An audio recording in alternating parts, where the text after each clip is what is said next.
अध्याय 63 गू का स्रोत। जैसे ही हार्ट डिवोरिंग गू को हटाया गया, बिस्तर पर लेटा हुआ युवक अपनी सांसें फिर से लेने लगा। हालांकि उसका चेहरा अभी भी पीला था, होंठ मुड़े हुए थे और धड़कन अनियमित थी, जो संकेत देता था कि कीट विष पूरी तरह से साफ नहीं हुआ था। केनफेंग ने सांस छोड़ते हुए कहा, यह कीट हार्ट डिवोरिंग गू कहलाता है। यंग मास्टर कियान की बीमारी इस चीज के कारण ही थी। हालांकि मैंने इसे हटा दिया और यंग मास्टर कियान को खतरे से बाहर निकाल दिया। पूरी तरह से ठीक होने के लिए अभी भी 13 औषधीय सामग्रियों की जरूरत है। इन्हें मेरे लिए कौन लाएगा? केनफेंग ने 13 औषधीय सामग्रियों की सूची दी। 2 या 3 दुर्लभ सामग्रियों को छोड़कर बाकी सभी सामान्य थीं।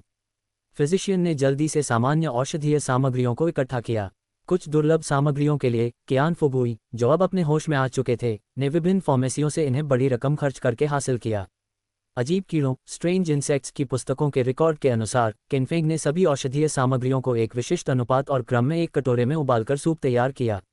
अजीब बात यह थी कि औषधीय सूप बार बार आग पर उबालने के बाद भी जैसे ही तैयार हुआ, उसने आश्चर्यजनक ठंडक उत्पन्न की और कटोरे की किनारी पर बर्फ की परत बन गई। 2 फिजिशियन ने ध्यानपूर्वक युवक को उठाने में मदद की और केनफेंग ने मौके का फायदा उठाकर उसे औषधीय सूप पिलाया। परिणाम तुरंत दिखाई दिया। थोड़े समय में ही युवक के मुड़े हुए होंठ वापस सामान्य हो गए और उसका चेहरा धीरे धीरे रंग पाने लगा। साथ ही केनफेंग के डिवाइन सीक में लिटरेरी चीख प्रवाहित हुई और एक पलक झपकते ही तीसरे चरण का 10वां हिस्सा भर गया। केनफेंग बाहर से शांत दिख रहे थे, लेकिन अंदर से बेहद उत्साहित थे। कम से कम ये निश्चित हो गया कि चिकित्सा के माध्यम से लिटरेरी क्यू को तेजी से इकट्ठा करने का रास्ता वास्तव में संभव है। यंग मास्टर कियान के शरीर से कीट विष साफ कर दिया गया है, लेकिन उसे पूरी तरह से ठीक होने के लिए अभी कुछ समय की रिकवरी चाहिए, केनफेंग ने शांतिपूर्वक कहा, अपनी उत्तेजना को दबाते हुए। सभी फिजिशियन ने उन्हें सराहना भरी नजरों से देखा। ये बीमारी जिसने सभी को हैरान कर दिया था, केनफेंग ने केवल एक नज़र डालकर ही इसका सुराग निकाल लिया और इसे एक विशेष तरीके से हटाया। ये स्वाभाविक रूप से इन फिजिशियनों के बीच उनके लिए अत्यधिक सम्मान ला गया। कियान फुबुई ने यहाँ तक कि तुरंत झुककर माफ़ी मांगी, मैंने पहले यंग मास्टर किन को बहुत गलत समझा। मुझे आशा है कि यंग मास्टर किन मुझे इसकी वजह से बुरा नहीं मानेंगे। केनफेंग ने हाथ हिलाया और फिर पूछा, यंग मास्टर कियान पहले कहाँ गए थे और क्या उन्हें कुछ असामान्य अनुभव हुआ? ये कीट बहुत दुर्लभ है।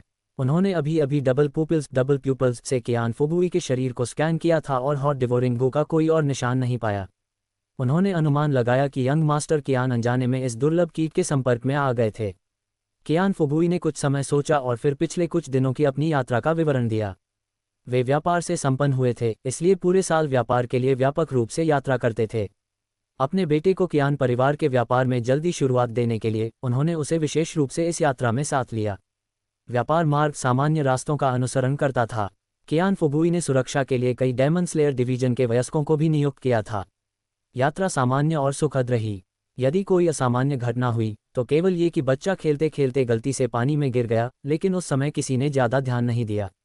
पानी में गिर गया। केनफेंग ने भौहें चढ़ाईं, कौन सा पानी?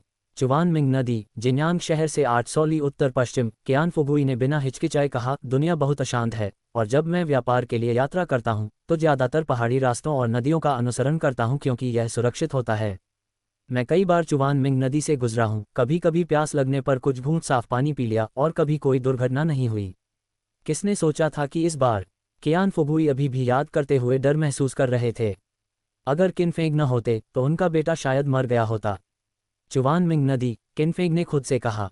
उन्होंने द ग्रेट कियान के रिकॉर्ड्स पढ़े थे और दक्षिणी क्षेत्र में पर्वतों और नदियों का वितरण पहले से ही जानकार थे। यह नदी पूर्व पश्चिम की दिशा में लगभग 200 ली बहती है और अंततः कियुवान नदी में मिलती है, जो फिर कियुवान शहर में बहती है। कियुवान शहर ग्रेट कियान के 32 स्वर्गीय शहरों में से एक है, विशाल भूमि और घनी आबादी वाला, और शहर की सुरक्षा बलों में सर्वश्रेष्ठ में से एक है। ग्रेट कियान के आम लोगों के लिए हर स्वर्गीय शहर राजधानी के बाद सबसे वांछित सुरक्षित आश्रय है। केनफेंग निश्चित नहीं थे कि हार्ट डिवोरिंग गू निश्चित रूप से चुवानमिंग नदी से आया था, इसलिए उन्होंने कियान फुबुई से कहा कि इस व्यापार यात्रा में साथ आए सभी लोगों को इकट्ठा करें। उन्होंने अपनी डबल पुपिल्स खोलकर सभी की जांच की, लेकिन किसी में दूसरा हार्ट डिवोरिंग गू नहीं पाया। इसलिए ऐसा प्रतीत होता है कि यंग मास्टर कियान का हार्ट डिवोरिंग गू सबसे अधिक संभावना चुवानमिंग नदी से आया होगा। केनफेंग ने कियान फुबुई को यंग मास्टर को आराम करने के लिए ले जाने को कहा। दूसरी पार्टी बेहद आभारी थी और जाने से पहले 5000 ताइल सिल्वर मुआवजे के रूप में छोड़ गए।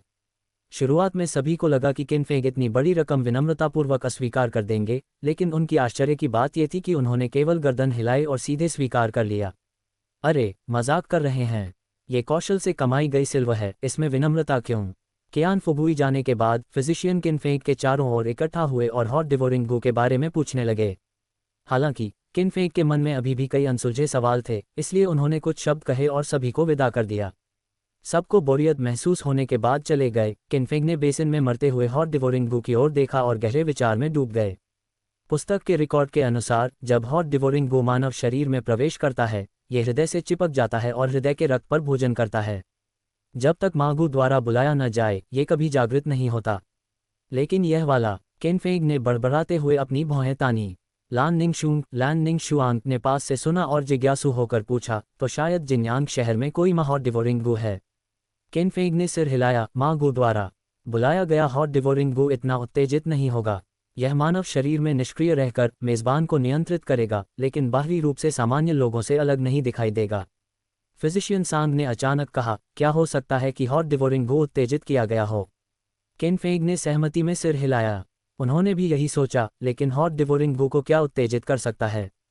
इसके बारे में स्ट्रेंज इंसेक्ट्स में कोई रिकॉर्ड नहीं था। अचानक किनफेंग को एक झलक मिली।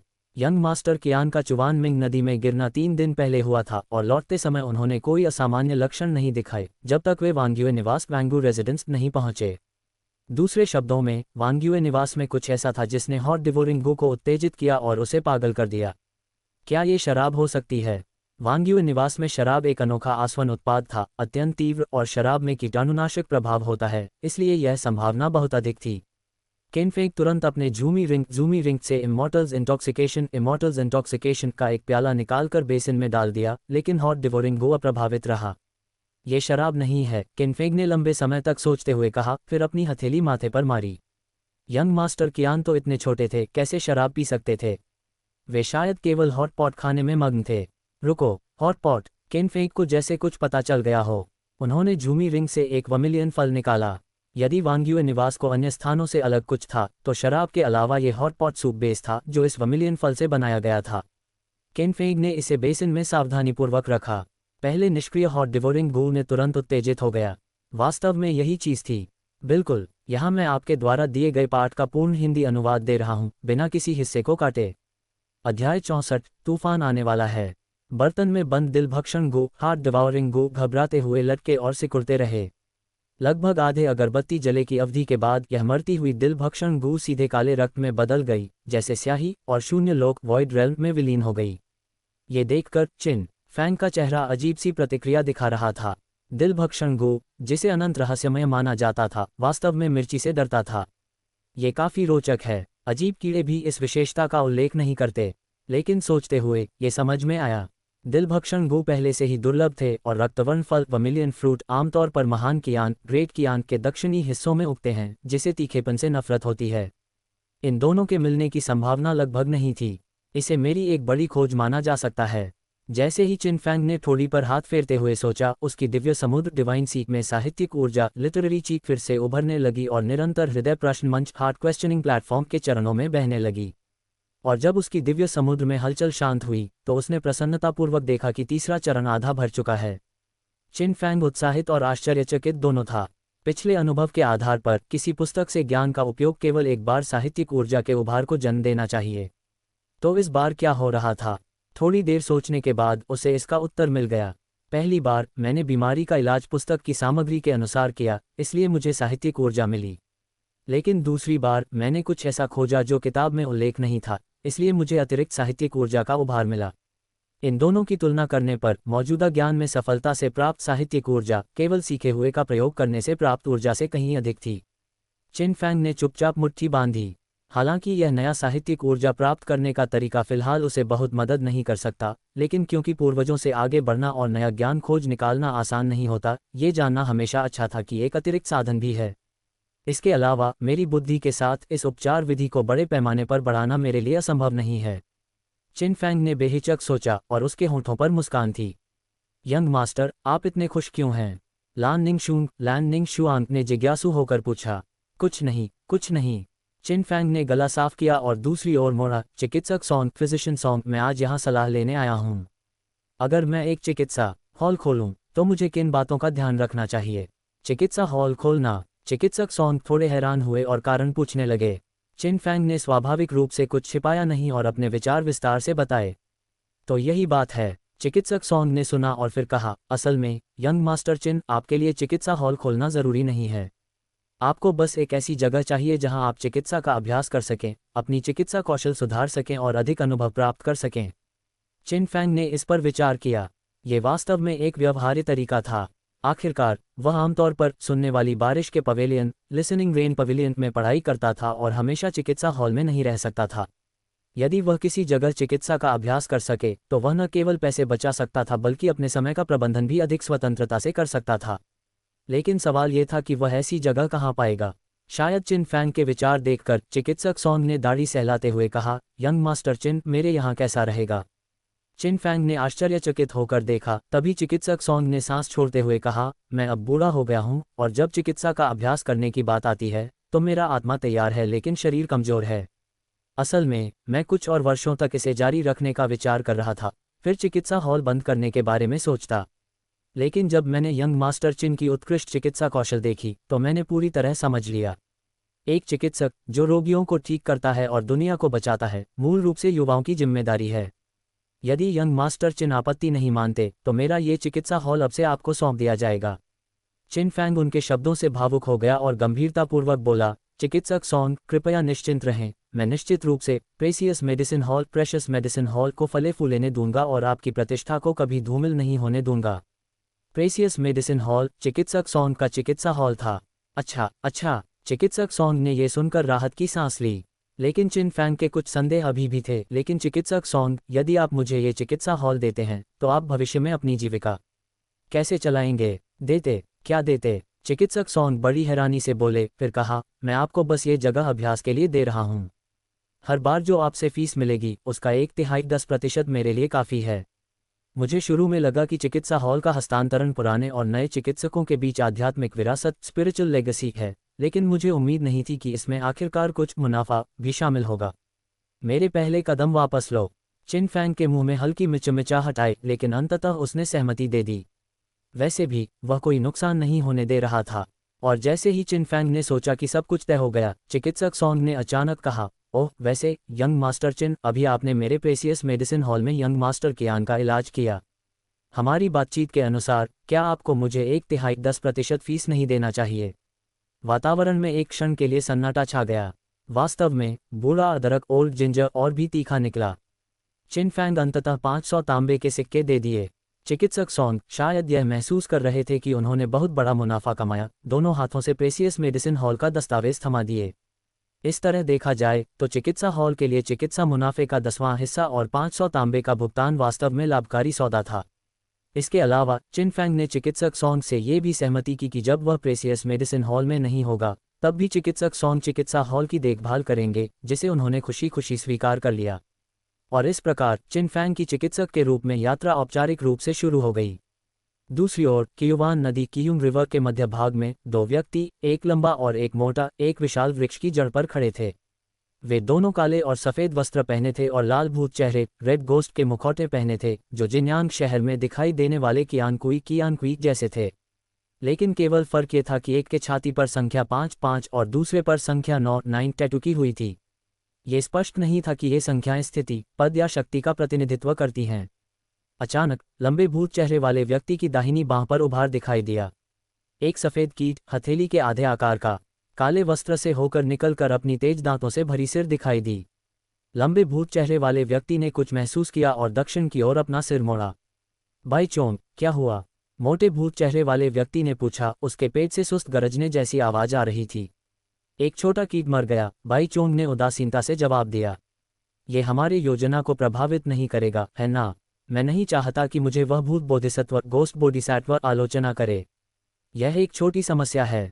वैसे भी कियुवान शहर में दिल भक्षणगु बहुत हैं। टप टप, ये लार की निरंतर बूंदों की आवाज़ थी। भाई चोंग, चलो कुछ चर्चा करें। चूंकि तुम्हारे पास इतने कीट हैं, मुझे कुछ खाने से क्या हर्ज होगा, है ना? ये कीट तुम्हारे दांत में फंसने के लिए भी पर्याप्त नहीं है और तुम अभी भी भरा नहीं हो। बाई चोंग ने पीछे देखा, जहां विशाल हिस्से में पेड़ उखड़ चुके थे। जंगल बिखरा और टूटा हुआ था, चट्टानों पर रक्त था और अनगिनत कटे हुए अंग और हड्डियां बिखरी हुई थीं। स्पष्ट रूप से यहाँ एक खूनी कत्लेआम हुआ था। ठीक इसी समय जंगल के गहराई से आकाश ध्वनि करने वाली गर्जना आई। एक विशाल सफेद वानर अचानक दो के पास उतरा, चट्टानों को तोड़ते हुए और जमीन को हिलाते हुए। उसकी रक्त लाल आंखें, जो क्रोध से जल रही थीं, दोनों की ओर घूर रही थीं। उसकी शक्तिशाली क्यूई चीख लहरें सुनामी की तरह फैल रही थीं, जिससे उसके वस्त्र जोर जोर से फड़फड़ रहे थे। यह अचानक युद्ध हथौड़े जैसी स्थिति में अपनी बाहों को जोड़कर कूदा। हमले के आने से पहले ही उसका दबाव उस विशाल वृक्ष को कुचल चुका था, जिस पर दोनों खड़े थे। हालांकि जैसे ही सफेद विशाल वानर दोनों से 3 झांग से भी कम दूरी पर था, शून्य लोक में अचानक एक चीरने वाला मुंह प्रकट हुआ। क्रंच की आवाज के साथ कभी अजेय विशाल वानर आधे शरीर में घट गया और रक्त वर्षा होने लगी। जिन्यून हंगर का पेट लगातार मरोड़ खाता रहा और दांत पीसने की आवाजें लगातार सुनाई दे रही थीं। याद रखना, इसे साफ सुथरा खाओ। बाई चोंग ने विशाल वानर के बचे हुए आधे शरीर की ओर देखा। मैं कभी भी कुछ बर्बाद नहीं करता, जिन्यून हंगर ने आत्मविश्वास से कहा।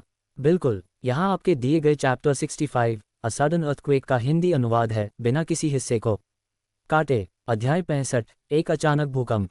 कुछ समय तक चिकित्सा का अभ्यास करने के बाद किनफैंग की चिकित्सा कौशल ने सभी का मान्यता प्राप्त किया और वे जिन्यांग सिटी में प्रसिद्ध हो गए। जटिल और कठिन बीमारियों वाले मरीज, जिन्हें सामान्य चिकित्सक ठीक नहीं कर पाते थे, उनके पास आते थे। कुछ तो यहाँ तक कि रात के बीच में कीमती दवा हॉल के प्रवेश द्वार पर कतार में लग जाते थे, सिर्फ ये सुनिश्चित करने के लिए कि वे सबसे पहले इलाज पा सकें। और किनफैंग इतने सारे मरीजों का इलाज करके इतना साहित्यिक क्यों प्राप्त कर चुके थे कि उनका दिव्य सागर डिवाइन सी का तीसरा और चौथा चरण भर चुका था। यह एक और सुबह का समय था और कीमती दवा हॉल के प्रवेश द्वार पर कतार एक ड्रैगन की तरह लंबी खींच गई थी। किनफैंग ने यह देखकर एक आह भरी, क्योंकि हर दिन इतने अधिक लोग परामर्श के लिए आते थे। कीमती दवा हॉल में उन्हें सभी को समायोजित नहीं किया जा सकता था।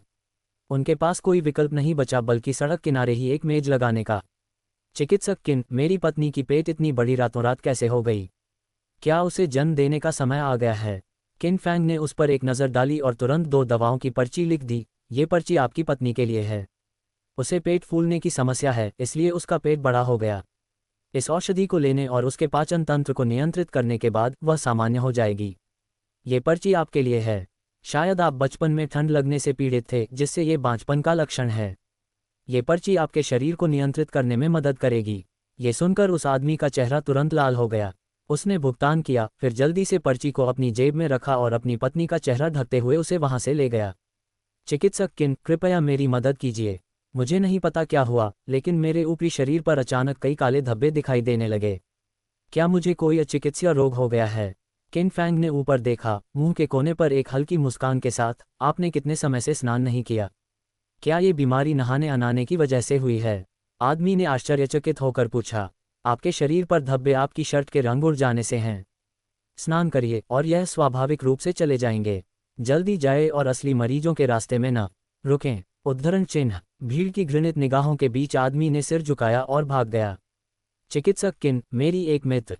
किनफैंग ने केवल एक नज़र में पर्ची सौंप दी। गुर्दे की कमजोरी में कोई शर्म की बात नहीं है। इन दिनों यौन गतिविधि कम करें। इस पर्ची के अनुसार दवा लें, दिन में 3 बार। याद रखें कि इसे 4 बार धीमी आंच पर उबालकर सेवन करें। मध्यवयस्क आदमी का मुंह खुला रह गया, फिर उसने पर्ची अपने आलिंगन में रख ली। भुगतान करने के बाद वह भीड़ की चुलबुली नज़रों के बीच जल्दी से चला गया। सभी सामान्य लोग चिकित्सा के लिए आए हुए इस तरह की घटनाओं के आदी हो चुके थे। अन्य चिकित्सक रोग की पहचान के लिए निरीक्षण, सुनना, पूछताछ और नब्ज महसूस करने की आवश्यकता होती थी, लेकिन अत्यंत कुशल चिकित्सक किन केवल एक नज़र से ही रोग का इलाज कर सकते थे। इसके अलावा जब से किनफैंग ने चिकित्सा का अभ्यास शुरू किया था, उन्होंने एक भी मामला गलत निदान नहीं किया था। मरीजों की कतार लगातार आगे बढ़ती रही और कम होने का कोई संकेत नहीं था। किनफैंग सुबह से लगातार बोलते रहे और उनकी गर्दन सूख गई थी। तभी एक जोड़ी गोरी हाथों ने उनकी मेज पर एक कप चाय रख दिया। यंग मास्टर, आपको प्यास लगी होगी। ये चाय मैंने बनाई है, यह अब ठंडी हो गई है, इसलिए आप इसे सीधे पी सकते हैं। किनफैंग ने लान निंगशुन की ओर देखा, जिसकी आंखों में कोमलता भरी हुई थी, और कहा, धन्यवाद। एक घूंट चाय पीते ही किनफैंग ने आधा पुनः जीवित महसूस किया। लेकिन जैसे ही चाय का कप रखा गया, पूरे जिन्यांग शहर में अचानक हिलन शुरू हो गया और जमीन लगातार कांपने लगी। साथ ही लिसनिंग रेन पवेलियन के प्रवेश द्वार पर बूढ़ा बैली अचानक अपनी आंखें खोलता है और उत्तर की ओर देखता है। लंगड़ा पैर वाला बूढ़ाली अभी भी शराब पी रहा था और उसके हाथ में रखा शराब का प्याला अचानक टूट गया। ब्लैक मिस्ट फॉरेस्ट में सर्प सिर की चट्टान पर पत्थर लुढ़कने लगे और आंटी मोसान की दिन के अवतार ने भी उत्तर की ओर देखा। डेमन स्लेयर डिवीजन के भीतर शी जिमिंग ने जमीन में कंपन महसूस किया और अनजाने भय से उनके भौहें तनी हुई थीं। सिटी लॉर्ड के महल में ये हेंग की आंखें काली हो गईं। अंधेरे कमरे में केवल एक आवाज़ सुनाई दी, ये शुरू हो गया है। कंपन ज़्यादा देर तक नहीं चला, लगभग 10 सांसों के समय तक। सब कुछ सामान्य होने के बाद वहां उपस्थित लोग अभी भी हल्का हिलन महसूस कर रहे थे। किन फैंग ने रुककर खुद से कहा, क्या ये भूकंप था? उन्होंने ज़्यादा ध्यान नहीं दिया और पीछे कतार में व्यस्त भीड़ की ओर देखा और खुद से आह भरी, सभी का इलाज करने में कितना समय लगेगा। व्यस्तता के बीच समय तेजी से बीतता गया। जब सभी लोग बिखर गए, सूरज अस्त हो गया और हर घर में लालटेन जल गई। किन फैंग खड़े होने ही वाले थे और कंधे खींचने ही वाले थे कि अचानक पीछे से हल्की खुशबू आई। फिर एक जोड़ी कोमल हाथ उनके कंधों पर रखे गए, धीरे धीरे उन्हें मालिश करने लगे। यंग मास्टर, आप बहुत मेहनत किए, लान निंगशून ने धीरे कहा। किन फैंग ने अपनी आंखें बंद की और इसका आनंद लेने लगे। ये निश्चित रूप से कठिन काम था, लेकिन सब कुछ इसके लायक था।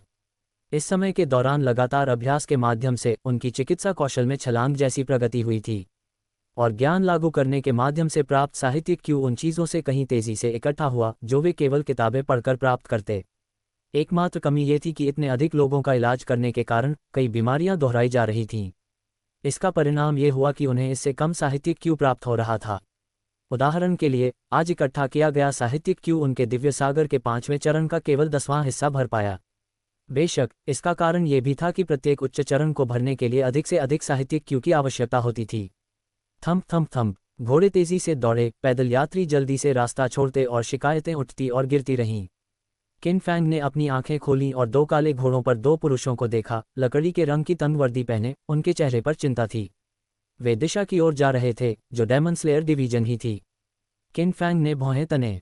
वे 2 काले घोड़े साधारण नहीं थे। वे 1000 मील के घोड़े 1000 माइल स्टीड्स थे, जिनका उपयोग डेमन स्लेयर डिवीजन केवल आपातकालीन स्थिति में करता था। सामान्य शहर ऐसे दिव्य घोड़े नहीं रख सकते थे।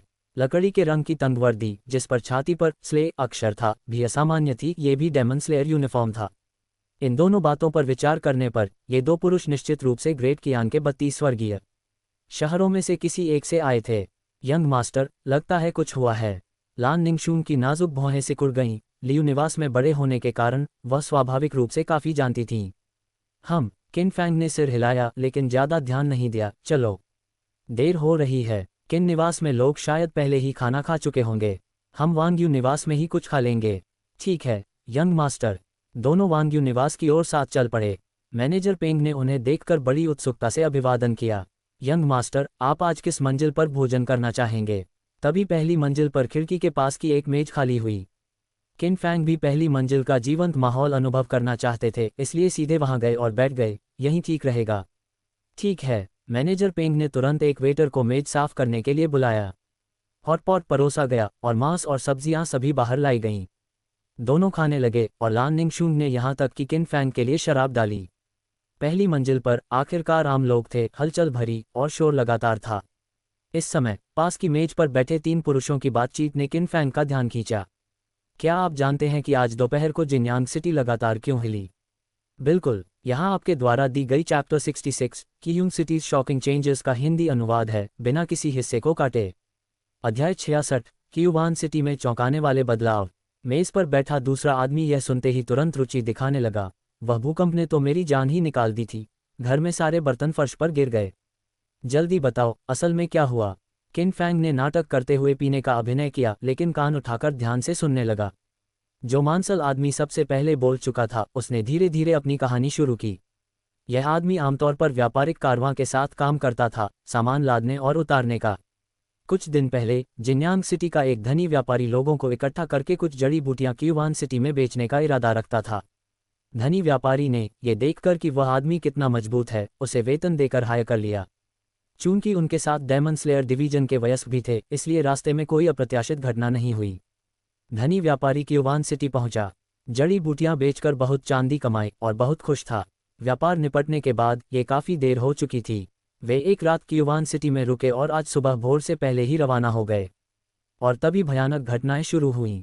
आदमी ने पीछे मुड़कर देखा, थोड़ा डर गया, लेकिन फिर भी साहस जुटाकर कहा, रास्ते में हम स्पष्ट रूप से एक पहाड़ी रास्ते पर चल रहे थे, लेकिन जंगल अजीब तरह से शांत था, न तो कोई पक्षी चहक रहा था, न ही कोई जानवर दहाड़ रहा था। और सबसे डरावनी चीज, कीड़े थे। कीड़े। दूसरे दो ने चिढ़ाते हुए कहा, तुम जैसे मांसल आदमी को कीड़ों से डर लगता है।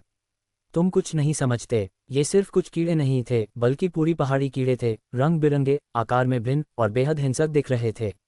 मैंने तो एक सेंटीपीड देखा जो पेड़ जितना मोटा था। आदमी कांपते हुए बोला। इस पर दूसरे दो ने आपस में देखा, हंसी रोक ली और निगलते हुए पूछा, ऐसे दृश्य में तुम जीवित कैसे वापस आए? कौन कहता है कि हम नहीं? अभी भी जब मैं इसके बारे में सोचता हूं तो खुद को बेहद भाग्यशाली पाता हूं।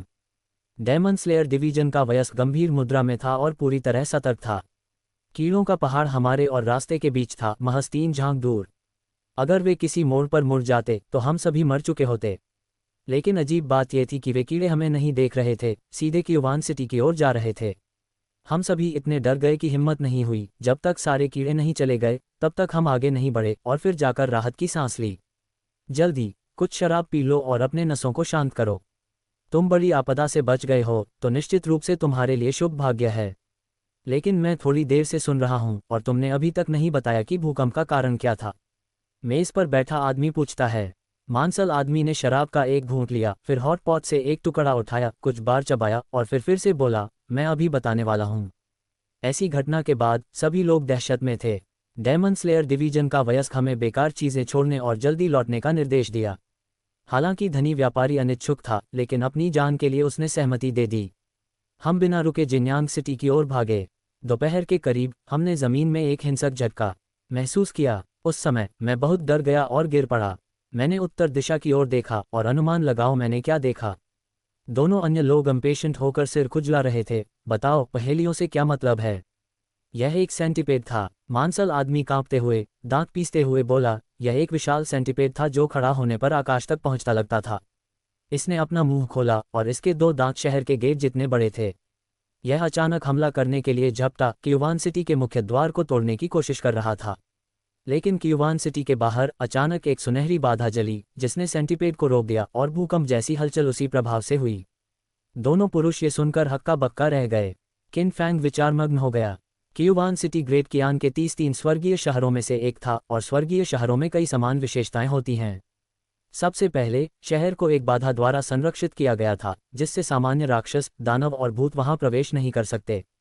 दूसरे, स्वर्गीय शहर की सरकारी एजेंसियां अच्छी तरह से स्थापित होती हैं और उनकी अपनी सेना होती है जो सैन्य शक्ति में शक्तिशाली होती है। स्वर्गीय शहर की सुरक्षा करने वाले निदेशक का कम से कम चौथे स्तर का साधक होना आवश्यक है। तीसरे, प्रत्येक स्वर्गीय शहर में इतनी शक्तिशाली सुरक्षा क्यों होती थी? ताकि वह ड्रैगन सप्रेसिंग स्टेला की रक्षा कर सके, जो भाग्य की सुरक्षा करती है। आदमी ने जिस सुनहरी बाधा का उल्लेख किया वह संभवतः क्यूवान सिटी की बाधा थी, और आज देखे गए 2 डेमन स्लेयर डिवीजन के लोग भी संभवतः क्यूवान सिटी से ही आए थे। किन फैंग ने फिर एक घूंट शराब ली और उसका मन भारी हो गया। ये भी सच था कि ग्रेट कियान के स्वर्गीय शहर भी पूरी तरह सुरक्षित नहीं थे, यही इस दुनिया की वास्तविकता थी। मांसल आदमी अपनी कहानी जारी रखते हुए बोला, विशाल सेंटीपेड 10 सांसों तक हमला करता रहा और फिर सुनहरी सुरक्षात्मक बाधा में एक बड़ा दरार पड़ गया। तभी क्यूवान सिटी से लाल रोशनी बाहर निकली और मध्य आकाश में एक विशाल भाला की छाया में बदल गई, जिसने विशाल सेंटीपेड को पीछे धकेल दिया। फिर जैसे ही पूरे आकाश में चमकदार सफेद रोशनी फैली, क्यूवान सिटी मानो हवा में विलीन हो गई और कुछ दिखाई नहीं दिया। क्या ये बाधा थी या कोई अजीब दिव्य क्षमता? क्यूवान सिटी गायब नहीं हो सकती थी, इसे छिपाने का कोई तरीका अवश्य अपनाया गया था। किन फैंग ने भौहें तानी। पहले अनगिनत कीड़े मार्च कर रहे थे, फिर विशाल सेंटीपेड बाधा को तोड़ने में सफल हुआ और अंत में इसे रहस्यमय तरीके से छिपा दिया गया। ये स्पष्ट रूप से सोचा समझा योजना थी। अचानक उल्टी की आवाज उसके कानों में आई। किन फैंग ने अपने विचार रोक दिए और पास देखा कि मांसल आदमी जो अभी तक सहज बोल रहा था, अब पीला पड़ गया, अपने सीने को पकड़ रहा था और बहुत दर्द में लग रहा था। पहली मंजिल के रेस्टोरेंट के ग्राहक बहुत चिंतित हो गए और मेज पर बैठे दोनों पुरुष भी बेहद घबराए। इन लक्षणों को देखकर किन फैंग ने तुरंत समझ लिया। उसने अपनी डबल प्यूपल क्षमता सक्रिय की, आदमी के शरीर में झांका और वास्तव में देखा कि हॉट डिवोरिंग गू उसके हृदय से चिपक गया है। मिस लान, रसोई में जाकर बर्फ के ब्लॉक लाओ। ठीक है यंग मास्टर। क्या असल में हुआ? पेन किंग पास आया, आदमी की पीड़ित मुद्रा देखकर असमंजस में। किन फैंग ने तुरंत आदेश दिया, इस मेज़ को साफ करो और किसी को उसे मेज़ पर दबा देने के लिए कहो। पेन किंग ने तुरंत रेस्टोरेंट से एक वेटर बुलाया, लेकिन मांसल आदमी के साथी स्थिति न समझते हुए जल्दी से उन्हें रोकने की कोशिश करने लगे, चिल्लाते हुए, तुम क्या कर रहे हो? मैं प्रेशियस मेडिसिन हॉल का चिकित्सक किन हूँ। अगर तुम अभी भी उसे बचाना चाहते हो तो मेरे रास्ते से हट जाओ। किन फैंग ने चिल्लाया। फिजिशियन किन सुनकर दोनों पुरुष ने एक दूसरे की ओर देखा और धीरे धीरे पीछे हट गए। हाल ही में किन फैंग का नाम जिन्यांग सिटी की गलियों में फैल चुका था और लोगों के बीच चर्चा का विषय बन चुका था, इसलिए दोनों ने उसे सुना हुआ था। ज़्यादा देर नहीं हुई, बर्फ के ब्लॉक वहां पहुंचे। हॉट डिवोरिंग गू ठंड से प्रभावित होकर धीमा हो गया और आदमी का दर्द भी काफ़ी हद तक कम हो गया। किन फैंग ने चॉपस्टिक का एक मुट्ठी भर लिया और उसे आदमी के मुंह में डाल दिया। अब थोड़ी पीड़ा होगी, लेकिन तुम्हें सहना होगा। आदमी ने मुश्किल से सिर हिलाया। किन फैंग ने सांस छोड़ी और उसकी उंगली पर व्हाइट इंच प्रकट हुआ, जो एक संकीर्ण तेज ब्लेड में बदल गया। पिछली अनुभवों के कारण इस बार हॉट डिवोरिंग गू को निकालना एकदम सुचारू रूप से हुआ। कुछ ही सांसों में रहस्यमय हॉट डिवोरिंग गू को किन फैंग ने व्हाइट नीडल से निकाल लिया और उसे हॉट पॉट के बर्तन में डाल दिया, जहां ये काले रक्त में बदल गया और पूरी तरह से गायब हो गया। इसके बाद किन फैंग ने मिस लान को प्रेशियस मेडिसिन हॉल भेजा ताकि वह औषधीय जड़ी बूटियां ला सके, जिन्हें उसने ठंडी सूप में उबालकर आदमी को पिलाए। आदमी की सांस स्थिर हो गई और चेहरे पर कुछ रंग लौट आया। ये देखकर सभी लोग ताली बजाने लगे और किन फैंग की अद्भुत चिकित्सा कौशल की प्रशंसा करने लगे। हालांकि किन फैंग के चेहरे पर कोई खुशी का संकेत नहीं था। आदमी ने जो पहले कहा था उसके अनुसार उन्हें चुवान मिंग नदी पार नहीं करनी थी, तो वह हॉट डिवोरिंग गू कैसे संक्रमित हुआ? जानना आवश्यक है कि हॉट डिवोरिंग गू, यह अजीब गू, हर जगह नहीं पाया जाता। काफ़ी विचार करने के बाद केवल एक संभावना बचती है। यंग मास्टर कियान ने जो हॉट डिवोरिंग गू चुवान मिंग नदी में पकड़ा था, वह क्यूवान नदी से आया था और क्यूवान नदी से क्यूवान सिटी में पहले ही बड़ी संख्या में हॉट डिवोरिंग गू बह चुके थे।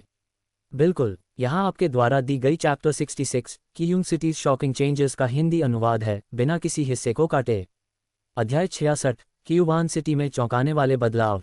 मेज पर बैठा दूसरा आदमी यह सुनते ही तुरंत रुचि दिखाने लगा। वह भूकंप ने तो मेरी जान ही निकाल दी थी। घर में सारे बर्तन फर्श पर गिर गए। जल्दी बताओ, असल में क्या हुआ? किन फैंग ने नाटक करते हुए पीने का अभिनय किया, लेकिन कान उठाकर ध्यान से सुनने लगा। जो मांसल आदमी सबसे पहले बोल चुका था, उसने धीरे धीरे अपनी कहानी शुरू की। यह आदमी आमतौर पर व्यापारिक कारवां के साथ काम करता था, सामान लादने और उतारने का। कुछ दिन पहले जिन्यांग सिटी का एक धनी व्यापारी लोगों को इकट्ठा करके कुछ जड़ी बूटियां क्यूवान सिटी में बेचने का इरादा रखता था। धनी व्यापारी ने यह देखकर कि वह आदमी कितना मजबूत है, उसे वेतन देकर हायर कर लिया। चूंकि उनके साथ डेमन स्लेयर डिवीजन के वयस्क भी थे, इसलिए रास्ते में कोई अप्रत्याशित घटना नहीं हुई। धनी व्यापारी क्यूवान सिटी पहुंचा, जड़ी बूटियां बेचकर बहुत चांदी कमाए और बहुत खुश था। व्यापार निपटने के बाद ये काफ़ी देर हो चुकी थी। वे एक रात क्यूवान सिटी में रुके और आज सुबह भोर से पहले ही रवाना हो गए। और तभी भयानक घटनाएं शुरू हुईं। आदमी ने पीछे मुड़कर देखा, थोड़ा डर गया, लेकिन फिर भी साहस जुटाकर कहा, रास्ते में हम स्पष्ट रूप से एक पहाड़ी रास्ते पर चल रहे थे, लेकिन जंगल अजीब तरह से शांत था। न तो कोई पक्षी चहक रहा था, न ही कोई जानवर दहाड़ रहा था। और सबसे डरावनी चीज कीड़े थे। कीड़े, दूसरे दो ने चिढ़ाते हुए कहा, तुम जैसे मांसल आदमी को कीड़ों से डर लगता है। तुम कुछ नहीं समझते। ये सिर्फ कुछ कीड़े नहीं थे, बल्कि पूरी पहाड़ी कीड़े थे, रंग बिरंगे, आकार में भिन्न और बेहद हिंसक दिख रहे थे। मैंने तो एक सेंटीपीड देखा जो पेड़ जितना मोटा था। आदमी कांपते हुए बोला। इस पर दूसरे दो ने आपस में देखा, हंसी रोक ली और निगलते हुए पूछा, ऐसे दृश्य में तुम जीवित कैसे वापस आए? कौन कहता है कि हम नहीं? अभी भी जब मैं इसके बारे में सोचता हूँ तो खुद को बेहद भाग्यशाली पाता हूँ। डेमन स्लेयर डिवीजन का वयस्क गंभीर मुद्रा में था और पूरी तरह सतर्क था। कीड़ों का पहाड़ हमारे और रास्ते के बीच था, महज 3 झांक दूर। अगर वे किसी मोड़ पर मुड़ जाते तो हम सभी मर चुके होते। लेकिन अजीब बात यह थी कि वे कीड़े हमें नहीं देख रहे थे, सीधे क्यूवान सिटी की ओर जा रहे थे। हम सभी इतने डर गए कि हिम्मत नहीं हुई। जब तक सारे कीड़े नहीं चले गए तब तक हम आगे नहीं बढ़े और फिर जाकर राहत की सांस ली। जल्दी कुछ शराब पी लो और अपने नसों को शांत करो। तुम बड़ी आपदा से बच गए हो तो निश्चित रूप से तुम्हारे लिए शुभ भाग्य है। लेकिन मैं थोड़ी देर से सुन रहा हूँ और तुमने अभी तक नहीं बताया कि भूकंप का कारण क्या था। मेज पर बैठा आदमी पूछता है। मांसल आदमी ने शराब का एक घूंट लिया, फिर हॉट पॉट से एक टुकड़ा उठाया, कुछ बार चबाया और फिर से बोला, मैं अभी बताने वाला हूँ। ऐसी घटना के बाद सभी लोग दहशत में थे। डेमन स्लेयर डिवीजन का वयस्क हमें बेकार चीजें छोड़ने और जल्दी लौटने का निर्देश दिया।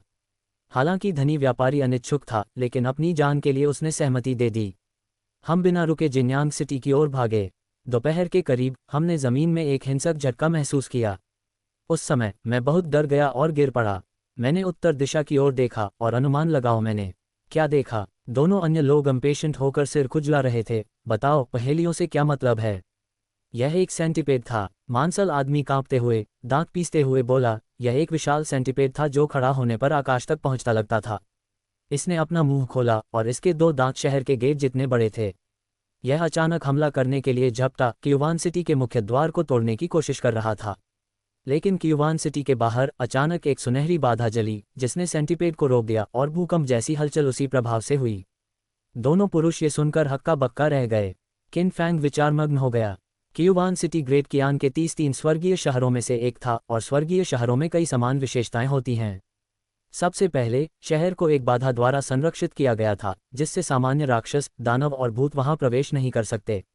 दूसरे, स्वर्गीय शहर की सरकारी एजेंसियां अच्छी तरह से स्थापित होती हैं और उनकी अपनी सेना होती है जो सैन्य शक्ति में शक्तिशाली होती है। स्वर्गीय शहर की सुरक्षा करने वाले निदेशक का कम से कम चौथे स्तर का साधक होना आवश्यक है। तीसरे, प्रत्येक स्वर्गीय शहर में इतनी शक्तिशाली सुरक्षा क्यों होती थी? ताकि वह ड्रैगन सप्रेसिंग स्टेला की रक्षा कर सके, जो भाग्य की सुरक्षा करती है। आदमी ने जिस सुनहरी बाधा का उल्लेख किया वह संभवतः क्यूवान सिटी की बाधा थी, और आज देखे गए 2 डेमन स्लेयर डिवीजन के लोग भी संभवतः क्यूवान सिटी से ही आए थे। किन फैंग ने फिर एक घूंट शराब ली और उसका मन भारी हो गया। ये भी सच था कि ग्रेट कियान के स्वर्गीय शहर भी पूरी तरह सुरक्षित नहीं थे। यही इस दुनिया की वास्तविकता थी। मांसल आदमी अपनी कहानी जारी रखते हुए बोला, विशाल सेंटीपेड 10 सांसों तक हमला करता रहा और फिर सुनहरी सुरक्षात्मक बाधा में एक बड़ा दरार पड़ गया। तभी क्यूवान सिटी से लाल रोशनी बाहर निकली और मध्य आकाश में एक विशाल भाला की छाया में बदल गई, जिसने विशाल सेंटीपेड को पीछे धकेल दिया। फिर जैसे ही पूरे आकाश में चमकदार सफ़ेद रोशनी फैली, क्यूवान सिटी मानो हवा में विलीन हो गई और कुछ दिखाई नहीं दिया। क्या ये बाधा थी या कोई अजीब दिव्य क्षमता? क्यूवान सिटी गायब नहीं हो सकती थी, इसे छिपाने का कोई तरीका अवश्य अपनाया गया था। किन फैंग ने भौहें तानी। पहले अनगिनत कीड़े मार्च कर रहे थे, फिर विशाल सेंटीपेड बाधा को तोड़ने में सफल हुआ और अंत में इसे रहस्यमय तरीके से छिपा दिया गया। ये स्पष्ट रूप से सोचा समझा योजना थी। अचानक उल्टी की आवाज़ उसके कानों में आई। किन फैंग ने अपने विचार रोक दिए और पास देखा कि मांसल आदमी, जो अभी तक सहज बोल रहा था, अब पीला पड़ गया, अपने सीने को पकड़ रहा था और बहुत दर्द में लग रहा था। पहली मंजिल के रेस्टोरेंट के ग्राहक बहुत चिंतित हो गए और मेज पर बैठे दोनों पुरुष भी बेहद घबराए। इन लक्षणों को देखकर किन फैंग ने तुरंत समझ लिया। उसने अपनी डबल प्यूपल क्षमता सक्रिय की, आदमी के शरीर में झांका और वास्तव में देखा कि हॉट डिवोरिंग गो उसके हृदय से चिपक गया है। मिस लान, रसोई में जाकर बर्फ के ब्लॉक लाओ। ठीक है यंग मास्टर। क्या असल में हुआ? पेन किंग पास आया, आदमी की पीड़ित मुद्रा देखकर असमंजस में। किन फैंग ने तुरंत आदेश दिया, इस मेज को साफ करो और किसी को उसे मेज पर दबा देने के लिए कहो। पेन किंग ने तुरंत रेस्टोरेंट से एक वेटर बुलाया, लेकिन मांसल आदमी के साथी स्थिति न समझते हुए जल्दी से उन्हें रोकने की कोशिश करने लगे, चिल्लाते हुए, तुम क्या कर रहे हो? मैं प्रेशियस मेडिसिन हॉल का चिकित्सक किन हूँ। अगर तुम अभी भी उसे बचाना चाहते हो तो मेरे रास्ते से हट जाओ। किन फैंग ने चिल्लाया। फिजिशियन किन सुनकर दोनों पुरुष ने एक दूसरे की ओर देखा और धीरे धीरे पीछे हट गए। हाल ही में किन फैंग का नाम जिन्यांग सिटी की गलियों में फैल चुका था और लोगों के बीच चर्चा का विषय बन चुका था, इसलिए दोनों ने उसे सुना हुआ था। ज्यादा देर नहीं हुई, बर्फ के ब्लॉक वहां पहुंचे। हॉट डिवोरिंग गो ठंड से प्रभावित होकर धीमा हो गया और आदमी का दर्द भी काफी हद तक कम हो गया। किन फैंग ने चॉपस्टिक का एक मुट्ठी भर लिया और उसे आदमी के मुंह में डाल दिया। अब थोड़ी पीड़ा होगी, लेकिन तुम्हें सहना होगा। आदमी ने मुश्किल से सिर हिलाया। किन फैंग ने सांस छोड़ी और उसकी उंगली पर व्हाइट इंच प्रकट हुआ, जो एक संकीर्ण तेज ब्लेड में बदल गया। पिछली अनुभवों के कारण इस बार हॉट डिवोरिंग गो को निकालना एकदम सुचारू रूप से हुआ। कुछ ही सांसों में रहस्यमय हॉट डिवोरिंग गो को किन फैंग ने व्हाइट नीडल से निकाल लिया और उसे हॉट पॉट के बर्तन में डाल दिया, जहां ये काले रक्त में बदल गया और पूरी तरह से गायब हो गया। इसके बाद किन फैंग ने मिस लान को प्रेशियस मेडिसिन हॉल भेजा ताकि वह औषधीय जड़ी बूटियां ला सके, जिन्हें उसने ठंडी सूप में उबालकर आदमी को पिलाए। आदमी की सांस स्थिर हो गई और चेहरे पर कुछ रंग लौट आया। ये देखकर सभी लोग ताली बजाने लगे और किन फैंग की अद्भुत चिकित्सा कौशल की प्रशंसा करने लगे। हालांकि किन फैंग के चेहरे पर कोई खुशी का संकेत नहीं था। आदमी ने जो पहले कहा था उसके अनुसार उन्हें चुवान मिंग नदी पार नहीं करनी थी, तो वह हॉट डिवोरिंग गो कैसे संक्रमित हुआ? जानना आवश्यक है कि हॉट डिवोरिंग गो, यह अजीब गो, हर जगह नहीं पाया जाता। काफ़ी विचार करने के बाद केवल एक संभावना बचती है।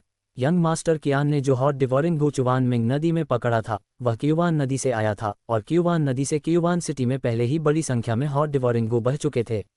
बिल्कुल, यहाँ आपके चैप्टर 67 का हिंदी अनुवाद बिना किसी कटौती के प्रस्तुत है। अध्याय 67, सफ़ेद में युवा स्वामी। उसके छाती पर लगी चोट को मरहम और पट्टी से ढक दिया गया था।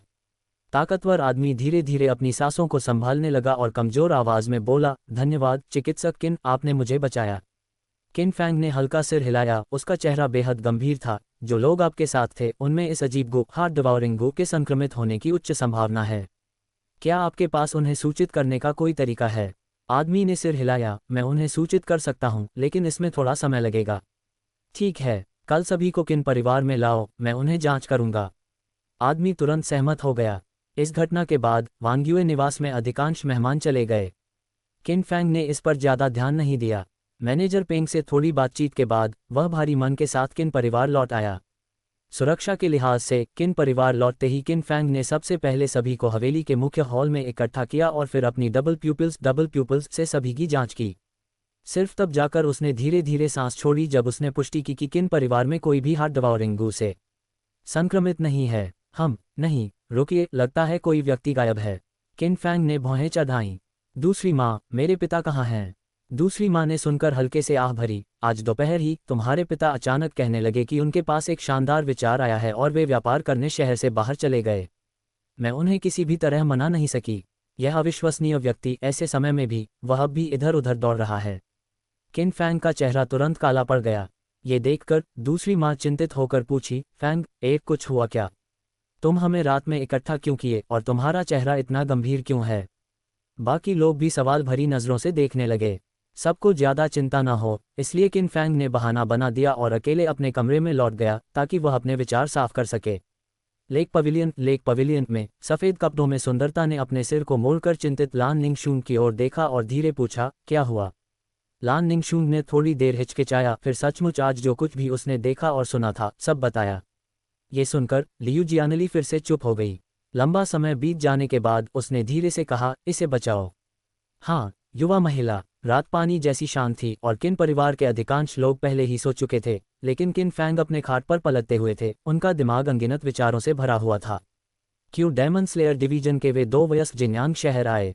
क्या उन्होंने शिजिमिंग को क्यूयुआन शहर में मदद करने के लिए बुलाया? नहीं, ऐसा होना संभव नहीं। वहां आने जाने में बहुत मेहनत लगेगी। जब शिजिमिंग पहुंचेगा तब तक क्यूयुआन शहर शायद पहले ही घेरा जा चुका होगा।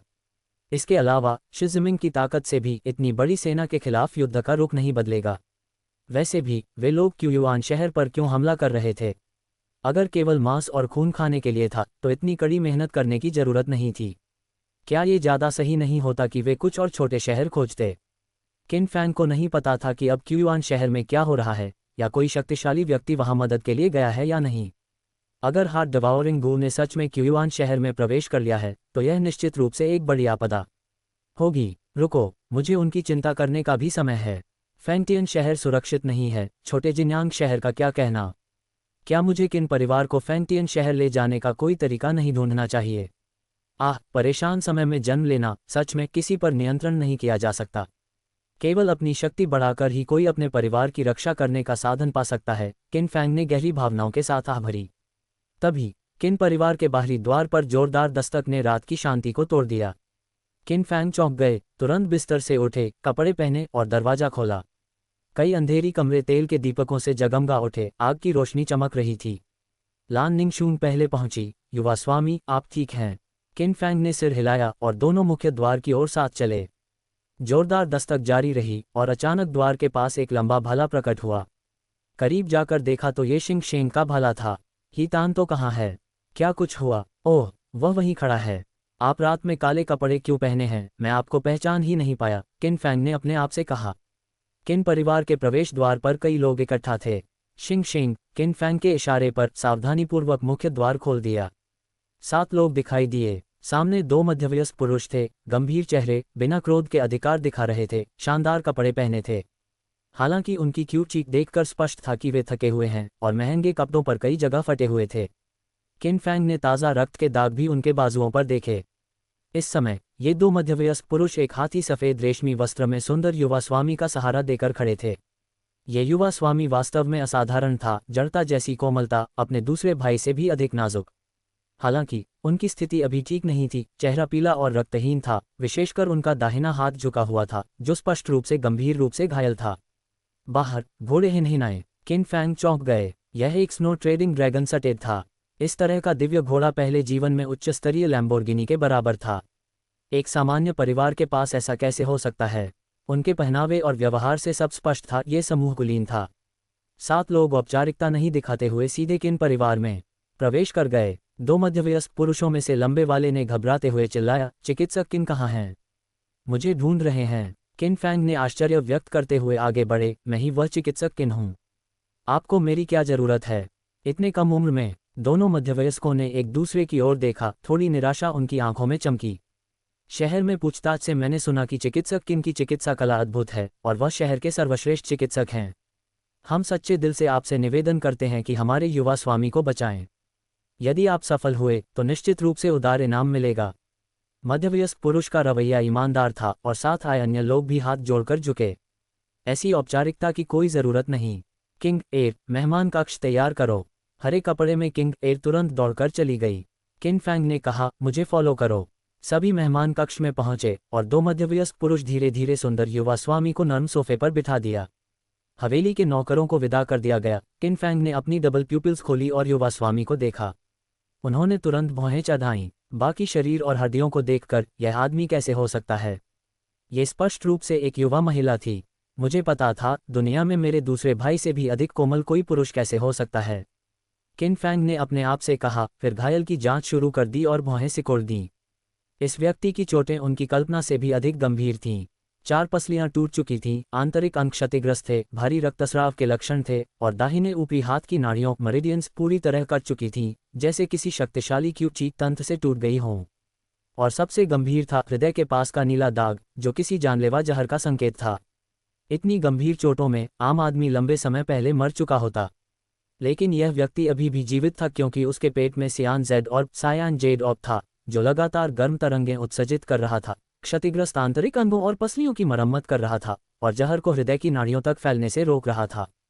किन फैंग ने किताबों में इस ऑर्ब के बारे में पढ़ा था। उत्तरी क्षेत्र के तियानशान पहाड़ों में एक 5 रंगीन झील थी। झील में एक आइस लीफ ग्रीन लोट्स उगती थी, जो हर 100 साल में एक बीज देती थी, जो जेड मोती जैसा दिखता था। इसे निगलने से अद्भुत आयु बढ़ाने की शक्ति मिलती थी। इस कमल के बीज का नाम था जीवन रक्षक कमल, लाइफ प्रोटेक्टिंग लोटस। किन फैंग ने फुसफुसाया।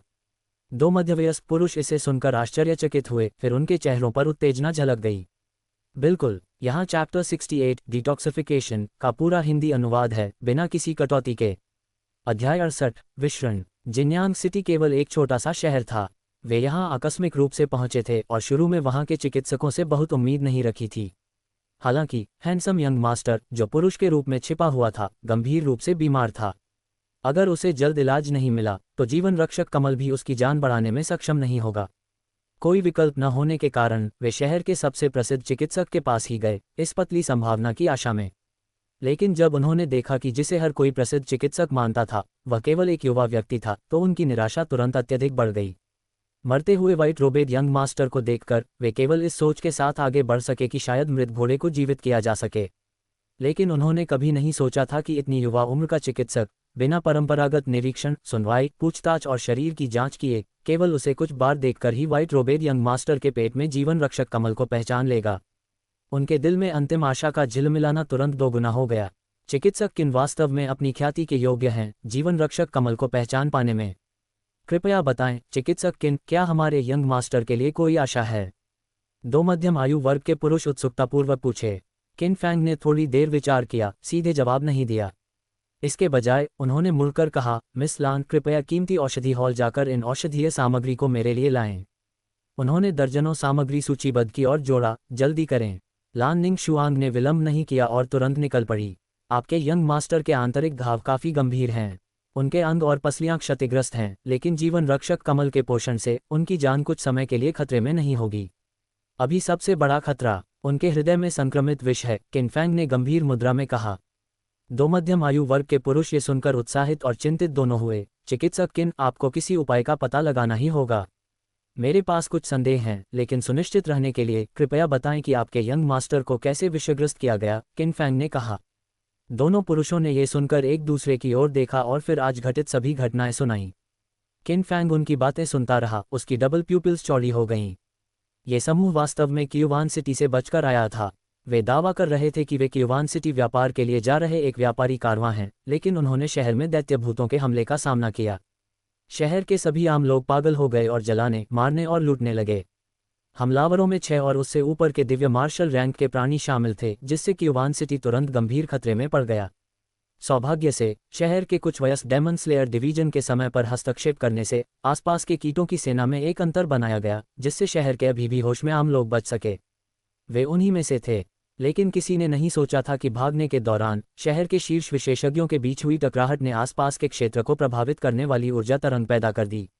लंबा बैंगनी रंग का अजीब कीट उनके यंग मास्टर को अनियंत्रित स्थिति में काट गया और तब व्हाइट रोबेड यंग मास्टर के शरीर में विष प्रवेश कर गया। सुनकर किन फैंग गहन विचार में पड़ गया। आम लोग पागल क्यों हो रहे थे? इसका सबसे संभावित कारण हृदयभक्षी गू था। ऐसा लगता है कि उसका पिछला अनुमान सही था। क्यूवान सिटी लंबे समय से हृदयभक्षी गू द्वारा संक्रमित था। हालांकि उसके सामने वाले 2 लोग निश्चित रूप से कुछ छुपा रहे थे। कैसे एक साधारण व्यापारी कारवां के पास एक स्नो ट्रेडिंग ड्रैगन सटेट जैसी कीमती चीज हो सकती है? इसके अलावा उसने देखा कि दोनों में रक्त की क्वालिटी घनी है और उनका सुनहरा आंतरिक के लगातार बह रहा है, जिससे पता चलता है कि वे कम से कम दिव्य मार्शल रैंक 6 के विशेषज्ञ हैं। वह विश्वास नहीं कर सका कि एक व्यापारी परिवार का कुलीन व्यक्ति ऐसे 2 विशेषज्ञों के साथ हो सकता है। इसके अलावा क्यूवान सिटी बेहद खतरनाक था। भागना कठिनाइयों से भरा होगा, इसलिए ये कैसे इतना सामान्य हो सकता है जैसा कि दोनों ने वर्णित किया। किन फैंग ने गहराई से खोजने की आवश्यकता नहीं समझी। आखिरकार ऐसे दुनिया में दूसरी पार्टी के सतर्क रहना और कुछ बातें छुपाना स्वाभाविक था। चिकित्सक किन, क्या आपके पास कोई सुराग है? एक व्यक्ति ने पूछा। किन फैंग ने सिर हिलाया। पुस्तक अजीब कीटों में उस बैंगनी लंबे कीट का रिकॉर्ड है। इसका नाम बैंगनी वाइप है। लगभग 10 फीट लंबा, सांप जैसा आकार, जिसमें घातक विष होता है।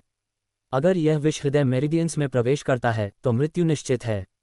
चूंकि आप अजीब कीट की पहचान जानते हैं, तो चिकित्सक किन, आपको इसका समाधान भी पता होना चाहिए। 2 मध्यम आयु वर्ग के पुरुष उत्साहित होकर बोले। चिंता मत करो, जब औषधीय सामग्री आ जाए तो मैं स्वाभाविक रूप से घातक विष को निकाल दूंगा। किन फैंग ने फिर बाहर से कहा। किंग, एक बाल्टी गर्म पानी तैयार करो। समझ गया यंग मास्टर, किंग ने उत्तर दिया। एक अगरबत्ती जलने के बाद कमरे में एक बाल्टी भाप वाला गर्म पानी रखा गया और मिस लान भी लौट आए। यंग मास्टर, ये है औषधीय सामग्री। स्थानिक जेड पेंडेंट के फ्लैश से किन फैंग को आवश्यक सारी औषधीय सामग्री गुलाबी लकड़ी की मेज पर प्रकट हुई। किन फैंग ने गहरी सांस ली। पुस्तक के रिकॉर्ड के अनुसार उन्होंने एक विशेष क्रम और अनुपात में औषधीय सामग्री को बाल्टी में मिलाया। थोड़ी देर में हवा में औषधीय सुगंध फैल गई। आप दोनों उसे पानी में डालो, किन फैंग ने कहा। दोनों पुरुष हिचकिचाए। चिकित्सक किन, क्या हमें उसके बाहरी कपड़े निकालने चाहिए? जरूरत नहीं। ये सुनकर दोनों पुरुषों ने राहत की सांस ली। फिर उन्होंने सावधानीपूर्वक व्हाइट रोबेड यंग मास्टर को बिस्तर से उठाया और उसे औषधीय स्नान में धीरे से रखा। पहले से ही बेहोश यंग मास्टर का शरीर तुरंत झटके से कांपने लगा जब वह बाल्टी में डूबा और उसने अचानक मुंह से ताज़ा खून थूक दिया। यंग मास्टर, 2 मध्यम आयु वर्ग के पुरुष चकित होकर चिल्लाए। घबराने की कोई बात नहीं, उसने केवल अपने शरीर में रुक गए खून को थूका है, किन फैंग ने संक्षेप में समझाया। फिर बाल्टी के पास खड़े होकर शांतिपूर्वक प्रतीक्षा करने लगे। सभी उपस्थित लोग हैरान थे, लेकिन प्रश्न पूछने की हिम्मत नहीं कर पाए, इसलिए केवल मौन में प्रतीक्षा करते रहे। समय चुपचाप बीत गया। औषधीय स्नान का पानी धीरे धीरे हल्का बैंगनी हो गया और व्हाइट रोबेड यंग मास्टर का रंग भी कुछ हद तक सामान्य हो गया, अब पहले जितना पीला नहीं था। ये देखकर 2 मध्यम आयु वर्ग के पुरुषों की आंखों में सुखद आश्चर्य झलक उठा। किन फैंग ने देखा कि समय उपयुक्त है। उन्होंने बाल्टी के पास सभी को पीछे हटने का इशारा किया, फिर अपनी उंगली से एक सफ़ेद इंच लंबा सुई बनाकर उसे तेज सुई में बदल दिया। उन्होंने अपनी सुनहरी डबल प्यूपिल्स खोलकर निशाना साधा। तेजी से सुई व्हाइट रोबेड यंग मास्टर के कपड़ों के माध्यम से हृदय मेरिडियंस में प्रवेश की और फिर तुरंत बाहर खींच ली।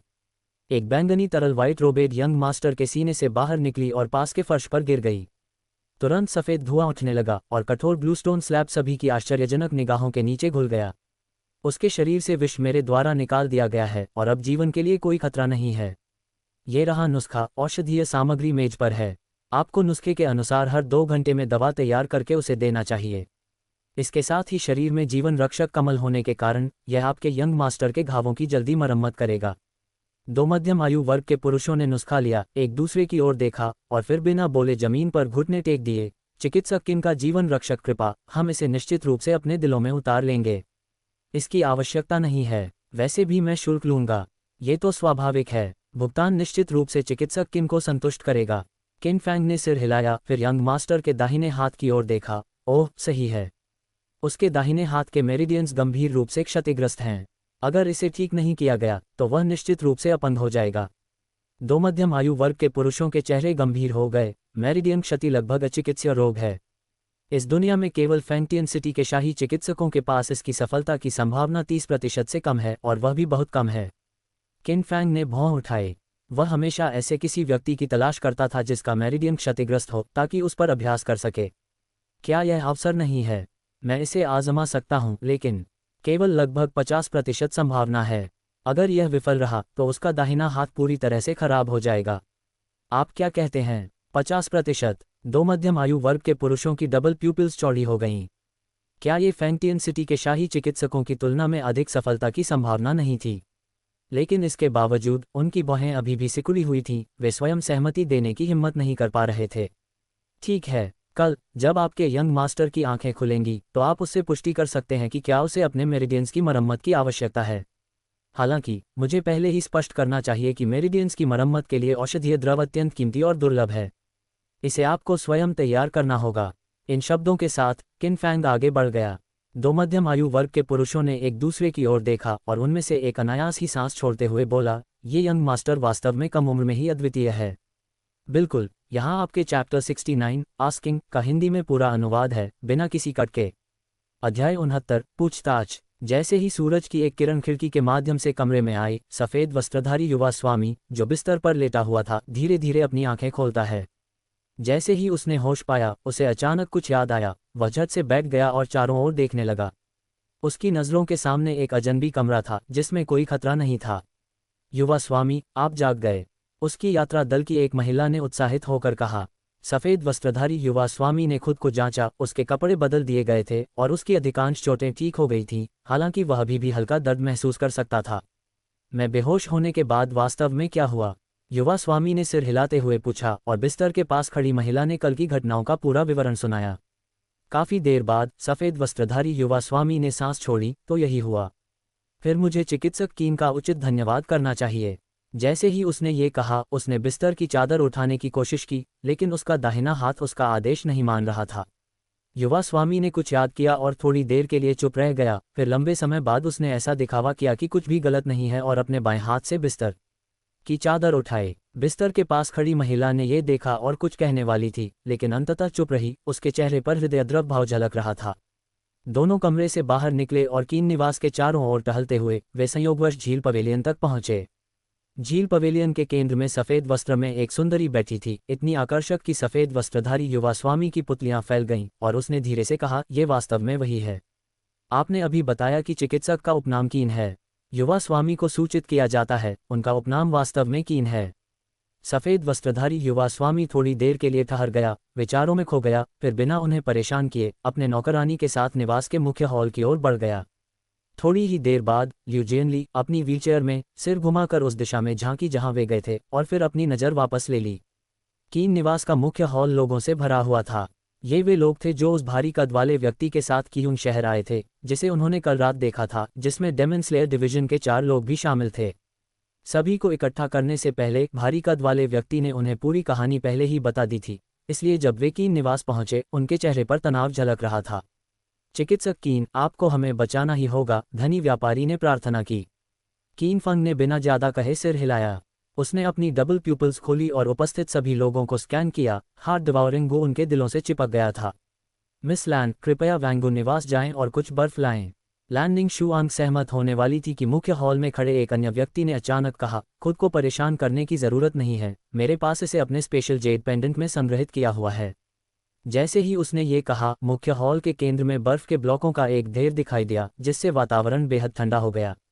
बर्फ निकालने वाला वही मजबूत मध्यवयस्क का पुरुष था जो कल रात कीन निवास आया था, जिसका नाम वैंगजू था, और उसके बगल में एक और लंबा मध्यवयस्क का पुरुष ग्रे वस्त्र में मोलिंटियन नामक था। कीन फंग ने यह उनसे पहले सुबह बातचीत करते हुए जाना था। जैसा कि युवती के रूप में छिपे हुए युवा स्वामी के बारे में। दोनों ने उसका नाम यान बताया, लेकिन वे जानबूझकर उसके उपनाम के बारे में बात नहीं कर रहे थे। कीन फंग ने 13 लोगों को बर्फ के ब्लॉकों के खिलाफ बैठने का निर्देश दिया और उनमें से प्रत्येक ठंड से कांपने लगा। एक बार जब सभी हार्ट डिवाउरिंग गू ठंड से कठोर हो गए तो कीन फंग ने अपनी परिचित प्रक्रिया का पालन किया। ध्यानपूर्वक प्रत्येक व्यक्ति के दिल से हार्ट डिवाउरिंग गू निकालकर उन्हें पानी की एक कटोरी में रख दिया। ब्लॉक में रखे भयानक हार्ट डिवाउरिंग गू को देखकर, जो खून से ढके हुए थे, सभी के चेहरे गंभीर हो गए। वैंगजू ने नीची आवाज में पूछा, चिकित्सक कीन, हमारे शरीर में भी तो नहीं?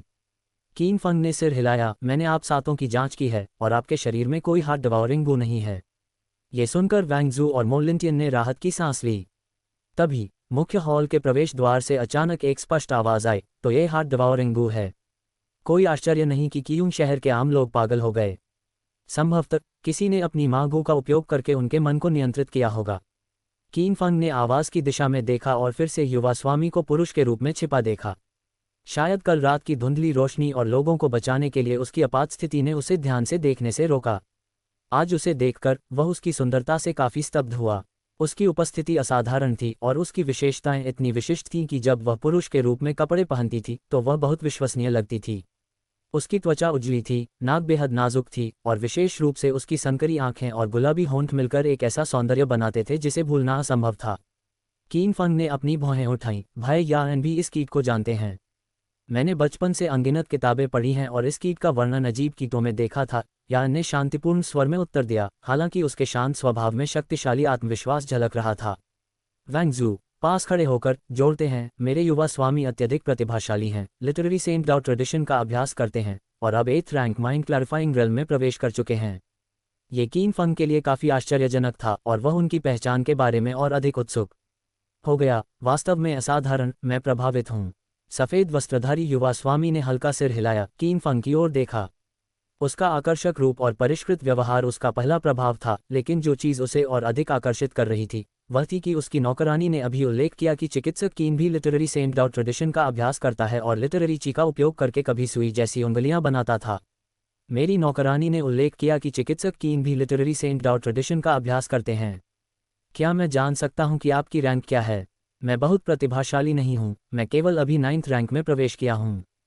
यान ने सोचा, फिर दोबारा बोली, ये समझ में आता है कि चिकित्सक कीन की साधना धीरे धीरे प्रगति करती है क्योंकि वह चिकित्सा के माध्यम से डाउ की खोज करते हैं।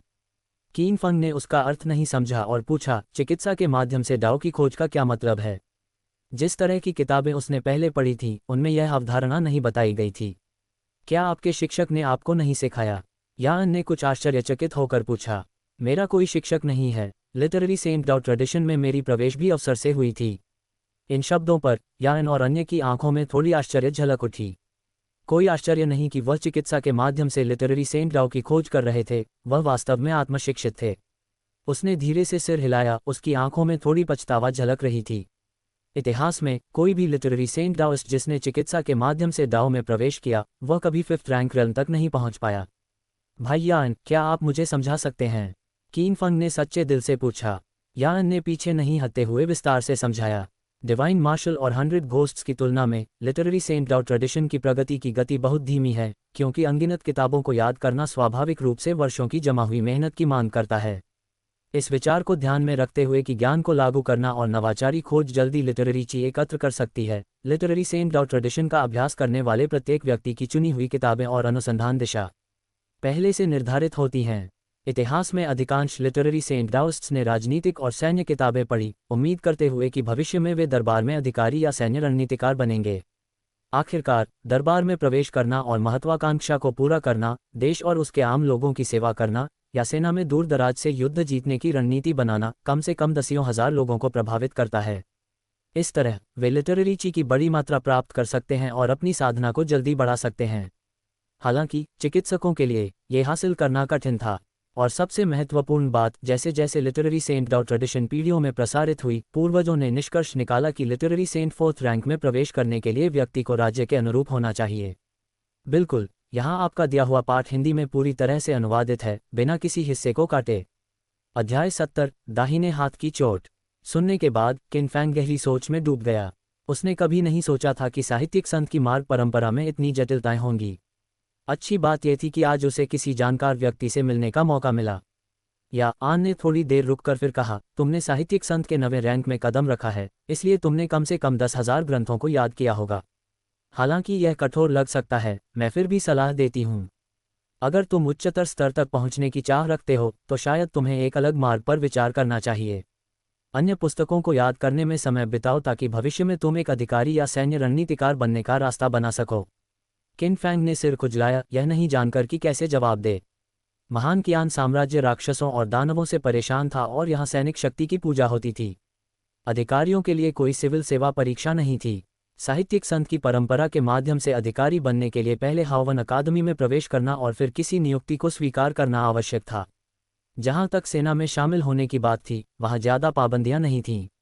बस वास्तविक प्रतिभा और सैन्य रणनीति का ज्ञान होना चाहिए, और जनरलों की स्वाभाविक रुचि होगी कि वे ऐसे व्यक्ति को भर्ती करें। जैसे कि शिंग शेंग ने आशा की थी कि वह दिव्य मार्शल सेना में शामिल हो। लेकिन सबसे महत्वपूर्ण बात यह थी कि चाहे वह कोई भी मार्ग चुने, उसे जिन्यांग शहर छोड़ना पड़ेगा और अपने प्रियजनों से अलग होना पड़ेगा। ये कुछ ऐसा था जिसे किन फैंग बिल्कुल स्वीकार नहीं कर सकता था। आखिरकार उसकी शक्ति बढ़ाने की मूल मंशा थी, पहले आत्मसुरक्षा के लिए और दूसरी बात, अपने आसपास महत्वपूर्ण लोगों की रक्षा करने के लिए। अगर उसे अपनी शक्ति बढ़ाने के लिए परिवार से अलग होना पड़े तो क्या यह उल्टा नहीं होगा? इसके अलावा उसके पास एक अद्भुत दोहरी पुतली थी और एक पुस्तक को याद करना उसके लिए केवल एक पल का काम था। शायद वह एक ऐसा साधना मार्ग बना सकता था जिसे पहले किसी ने नहीं अपनाया। उदाहरण के लिए, एक साहित्यिक संत जो एक दिव्य मार्शल योद्धा को मार्गदर्शन दे, ऐसा कौन कर सकता था सिवाय उसके? किन फैंग खुद पर गर्व करते हुए सोचने लगा, रुकिए, क्या उसने अभी कहा 10,000 ग्रंथ याद करने के लिए? किन फैंग ने एक विसंगति नोटिस की और अनायास ही पूछ बैठा, साहित्यिक संत के 9वें रैंक तक पहुंचने के लिए तो 100,000 ग्रंथों को याद करना पड़ता है ना? उसके दिव्य समुद्र में साहित्यिक चक्रवात ने स्पष्ट रूप से 10 गुना संपीड़ित होकर सफलतापूर्वक भरा और यह कदम और हृदय प्रश्न मंच में परिवर्तित हो गया। या आन की नाजुक भौहें सुनकर सिकुड़ गईं, मुझे समझ नहीं आता कि तुम ऐसा क्यों पूछ रहे हो। सबसे प्रतिभाशाली व्यक्ति को भी 10,000 ग्रंथों को याद करने में कम से कम कई साल लगते हैं, 100,000 तो छोड़ो। क्या तुम शायद ये सुझाव दे रहे हो कि जब तुमने पहली बार साहित्यिक संत के 9वें रैंक में प्रवेश किया था तब तुमने इतने ग्रंथ याद किए थे? किन फैंग स्तब्ध रह गया और खाली नजरों से सिर हिलाया। सबके बीच एक अजीब खामोशी छा गई और सभी के चेहरे पर थोड़ी अजीब सी अभिव्यक्ति थी। कुछ क्षण बाद वांगशू ने माहौल को सहज बनाने की कोशिश की, चिकित्सक किन, कृपया मजाक न करें। भले ही युवा स्वामी में प्रतिभा है, लेकिन जब से उसने अध्ययन शुरू किया है उसने याद किए गए ग्रंथों की संख्या 100,000 तक भी मुश्किल से पहुंची है। फिर भी उसके गुरु ने उसे एक दुर्लभ प्रतिभा कहा जो दशक में केवल एक बार दिखाई देती है। आप जानते ही हैं जिन्होंने ये कहा वह वर्तमान। अपने शब्दों में सावधान रहें, या आन ने बीच में रोक दिया और वांगशू तुरंत शांत हो गया। या आन ने किन फैंग की ओर देखा, उसकी आंखों में थोड़ी खुली हुई निराशा झलक रही थी। साहित्यिक संत सभी में ईमानदारी होती है, लेकिन वास्तविक होना भी आवश्यक है। किन फैंग का मुंह ट्विच कर गया। तो ये लोग उस पर विश्वास नहीं कर रहे थे और सोच रहे थे कि वह दिखावा कर रहा है। अगर 100,000 से कम ग्रंथ याद करने वाला व्यक्ति दशक में केवल एक बार दिखने वाली दुर्लभ प्रतिभा है, तो वह क्या था? इतिहास में अद्वितीय प्रतिभा। छोड़िए, वे केवल परिचित थे, इसलिए बहस करने की कोई जरूरत नहीं थी। इसके अलावा स्वयं को महान समझने वाला व्यक्ति हमेशा दुनिया के संदेह और शंकाओं को सहन करेगा। किन फैंग ने हल्के से सिर हिलाया और एक बार फिर उस कहावत को याद किया, जितना ऊंचा खड़ा होगा उतना ठंडा होगा, बेजोड़ होना सबसे अकेला है। शायद मैंने गलत याद किया। दूसरों का चेहरा बचाने के लिए किन फैंग ने सभी जिम्मेदारी लेने का निर्णय किया और अपनी क्षमता दिखाने का अवसर छोड़ दिया। दूसरी ओर किन रेसिडेंस के नौकरों ने पहले ही ठंडा सूप तैयार कर दिया था। किन फैंग ने इसे 13 लोगों को दिया और उनके शरीर से गुरविश पूरी तरह समाप्त हो गया। सभी ने दिल से धन्यवाद व्यक्त किया और फिर चले गए। या आन ने इसे हल्के से सिर हिलाकर देखा। हालांकि यह व्यक्ति थोड़ा घमंडी लग रहा था, लेकिन उसकी चिकित्सकीय कौशल वास्तव में असाधारण थी। जब उसने बेसिन की ओर देखा तो तेरा हृदयभक्षी गुरु अभी भी भयानक रूप से डरावने थे। उसके लाल होंठ थोड़े खुले। हृदयभक्षी गुरु को मारना बेहद कठिन है। भले ही उन्हें टुकड़ों में काट दिया जाए, वे फिर भी किसी अन्य शरीर में प्रवेश करके पुनर्जन्म ले सकते हैं। सबसे अच्छा तरीका है उन्हें जमे रहना। 40 और 9 दिन बाद उनकी जीवन शक्ति पूरी तरह समाप्त हो जाएगी। ये कथन सच था। अजीब कीड़े ने भी इसी तरीके का वर्णन किया था, लेकिन ये प्रभाव डालने में बहुत धीमा था। मेरे पास बेहतर तरीका है। किन फैंग ने अपने जूमी रिंग से एक लाल फल निकाला और बेसिन में डाल दिया। या आन की नाजुक भौहें उठी। उसका इरादा समझ नहीं आया, जब तक उसने बेसिन में हृदयभक्षी गुरु को काले रक्त में घुलते नहीं देखा। उसकी संकरी आंखें चौड़ी हो गईं, आश्चर्य में। यह क्या है? यह हृदयभक्षी गुरु को कैसे समाप्त कर सकता है? किन फैंग ने हल्की मुस्कान के साथ देखा, इसे लाल फल कहते हैं। ये दक्षिण में उगता है। मैंने इसकी क्षमता संयोग से खोजी। या आन की आंखों में एक झलक आश्चर्य की चमक। लेकिन ये किसी भी किताब में नहीं लिखा है। भाई या आन, बिना पुस्तकों के होना बेहतर है बजाय इसके कि उन्हें पूरी तरह मान लिया जाए। प्राचीन लोगों ने मार्ग का आविष्कार किया, न कि भविष्य की पीढ़ियों को बिना परिवर्तन के अंधविश्वास करने के लिए। सफ़ेद वस्त्रधारी युवा स्वामी का दिल ये सुनकर हिल गया। उसकी अभिव्यक्ति देखकर किन फैंग ने अधिक नहीं कहा। उसके शब्द उस युग के लोगों के लिए थोड़ा उन्नत थे। अनजाने में उसने दूसरी व्यक्ति के दाहिने हाथ की ओर देखा और फिर विचार में पड़ गया। उसने वांग शू और मोलिंटियन की ओर मुड़कर कदम बढ़ाया और धीरे से कहा, क्या तुम दोनों ने दाहिने हाथ के मामले को भैया आन के सामने रखा? किन फैंग ने जिन्यांग शहर में इतना लंबे समय तक चिकित्सा अभ्यास किया था, लेकिन उसने कभी शिंडित मेरिडियन का मामला नहीं देखा। अब जब उसे ऐसा अवसर मिला तो वह इसे खोना नहीं चाहता था, खासकर जब यह उसकी सुंदर पत्नी से जुड़ा था। वांग शू और मोलिंटियन ने एक दूसरे की ओर देखा और सिर हिलाया। मोलिंटियन ने कुछ सोचकर सफ़ेद वस्त्रधारी युवा स्वामी के पास जाकर धीरे से कुछ फुसफुसाया। या आन ने चुपचाप सुना, उसका चेहरा समान रहा जब तक मोलिंटियन ने बोलना खत्म नहीं किया और पीछे हट गए। तभी उसने सिर उठाकर किन फैंग की ओर देखा और धीरे धीरे पास आए। दाहिने हाथ के बड़े मामले को लेकर कोई भी व्यक्ति आंतरिक पीड़ा और संघर्ष से गुजरता। किन फैंग ने नहीं सोचा था कि दूसरी पार्टी तुरंत सहमत हो जाएगी और उसने पहले ही कई वाक्य सोच रखे थे ताकि धीरे धीरे उसे विश्वास दिलाया जा सके। लेकिन उसने कभी नहीं सोचा था कि उत्तर एक साधारण टिप्पणी होगा, हम कब शुरू कर सकते हैं? किन फैंग स्तब्ध रह गया और आश्चर्य में पूछा, क्या उसने तुम्हें स्पष्ट रूप से समझाया नहीं? मेरी सफलता की संभावना केवल 50% है। यदि यह असफल रहा तो तुम्हारा दाहिना हाथ कभी ठीक नहीं होगा। क्या तुम्हें और विचार करने की आवश्यकता नहीं है? तुमने मेरी जान बचाई है। मुझे तुम्हारी चिकित्सा कौशल पर भरोसा है और 50% मौका भी प्रयास करने लायक है। या आन ने शांत रूप से कहा। महिला होते हुए भी वह इतनी निर्णायक और सीधे सादे तरीके से बात करती है, जिससे किन फैंग ने उसकी नई दृष्टि में सराहना की। मेरिडियन मरम्मत तरल के लिए आवश्यक औषधीय सामग्री सभी कीमती और दुर्लभ हैं। इन्हें इकट्ठा करने में काफ़ी समय और धन लगेगा। यदि तुम वास्तव में दृढ़ संकल्पित हो तो मैं सामग्री लिख दूंगा और तुम इसे पहले से तैयार कर सकते हो। या आन को सिर हिलाते हुए देखते ही किन फैंग ने किंगेर को बुलाया और कागज़ और पेंसिल लाने को कहा। कागज़ पर उसने एक के बाद एक कीमती औषधीय सामग्री को टेढ़े मेढ़े हाथ से लिखा। वांग शू और मोलिंटियन झुककर देखने लगे और उनके चेहरे जमे हुए जैसे हो गए। ये कैलीग्राफी वास्तव में आश्चर्यजनक थी। ज़रूर, यहाँ चैप्टर 71 का पूरा अनुवाद हिंदी में बिना किसी कटौती के किया गया है। अध्याय 71, खजाने का घर। क्विन फैंग की आंखें तेजी से इधर उधर घूमीं, दोनों के हाव भाव देखकर उसका चेहरा तिक्त हुआ।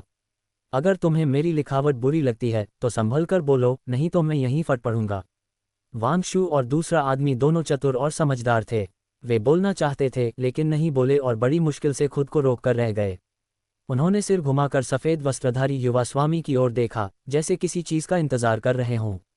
इस समय या आन ने भौहें चढ़ाते हुए आगे बढ़कर बाईं हाथ से ब्रश का सिरा पकड़ा।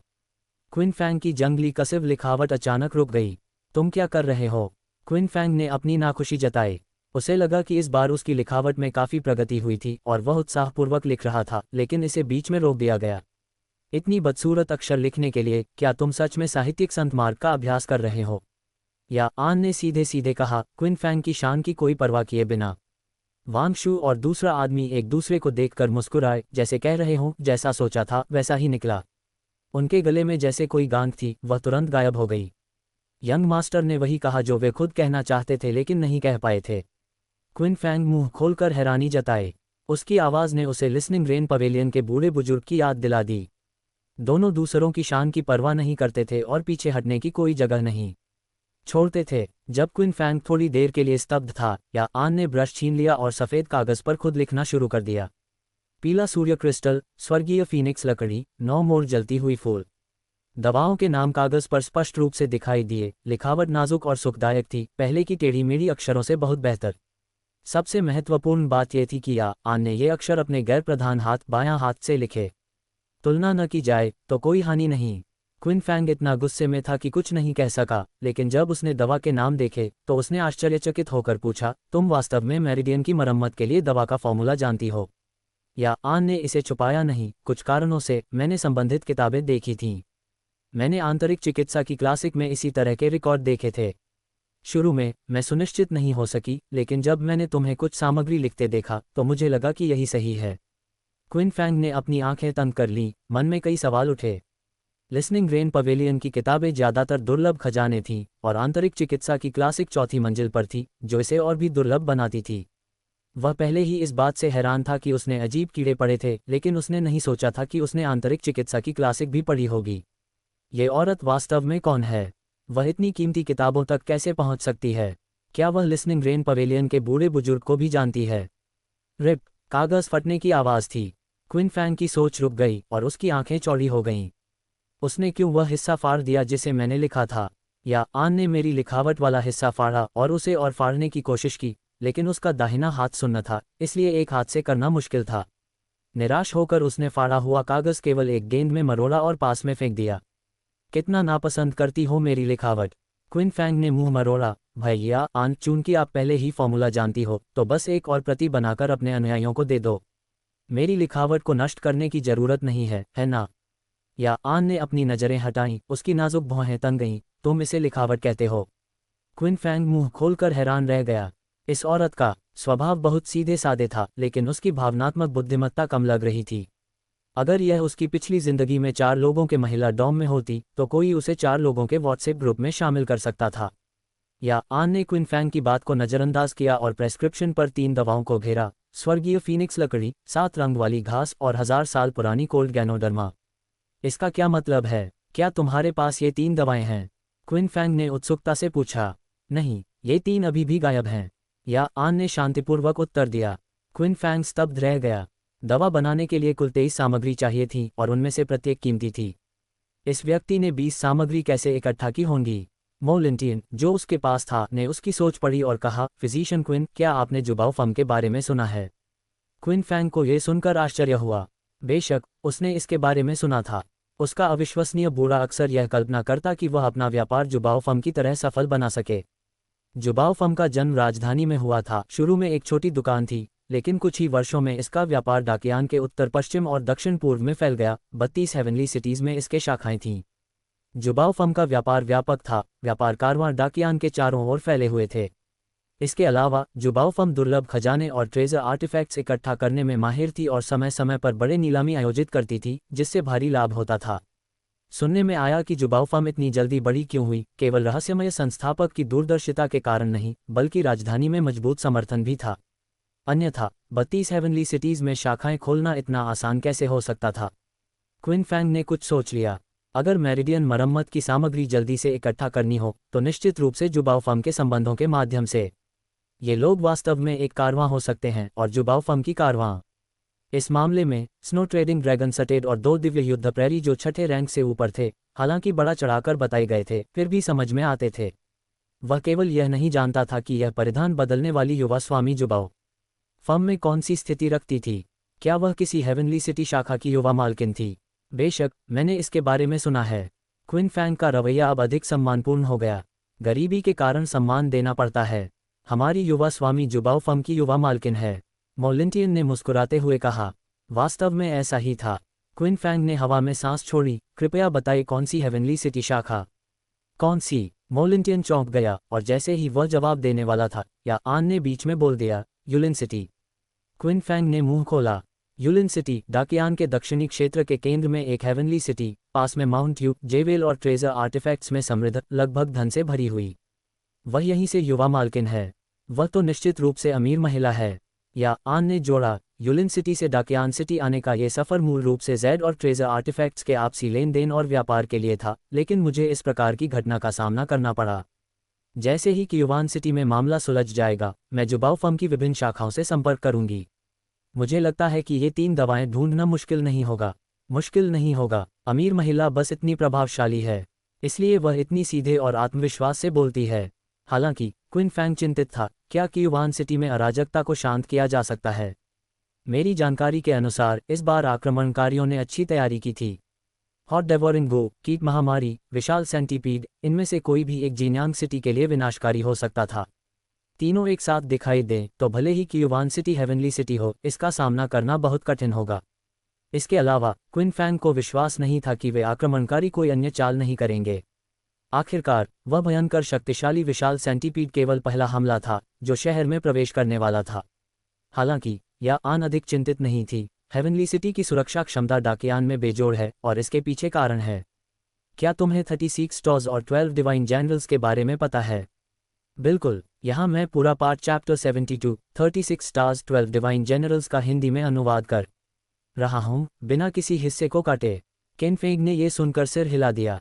डेमन स्लेयर डिवीजन के टोकन लकड़ी के टोकन, नीले पन्ना अजूर के टोकन और लाल कमल के टोकन में विभाजित हैं। प्रत्येक प्रकार को 1 से 3 सितारों तक और विभाजित किया गया है।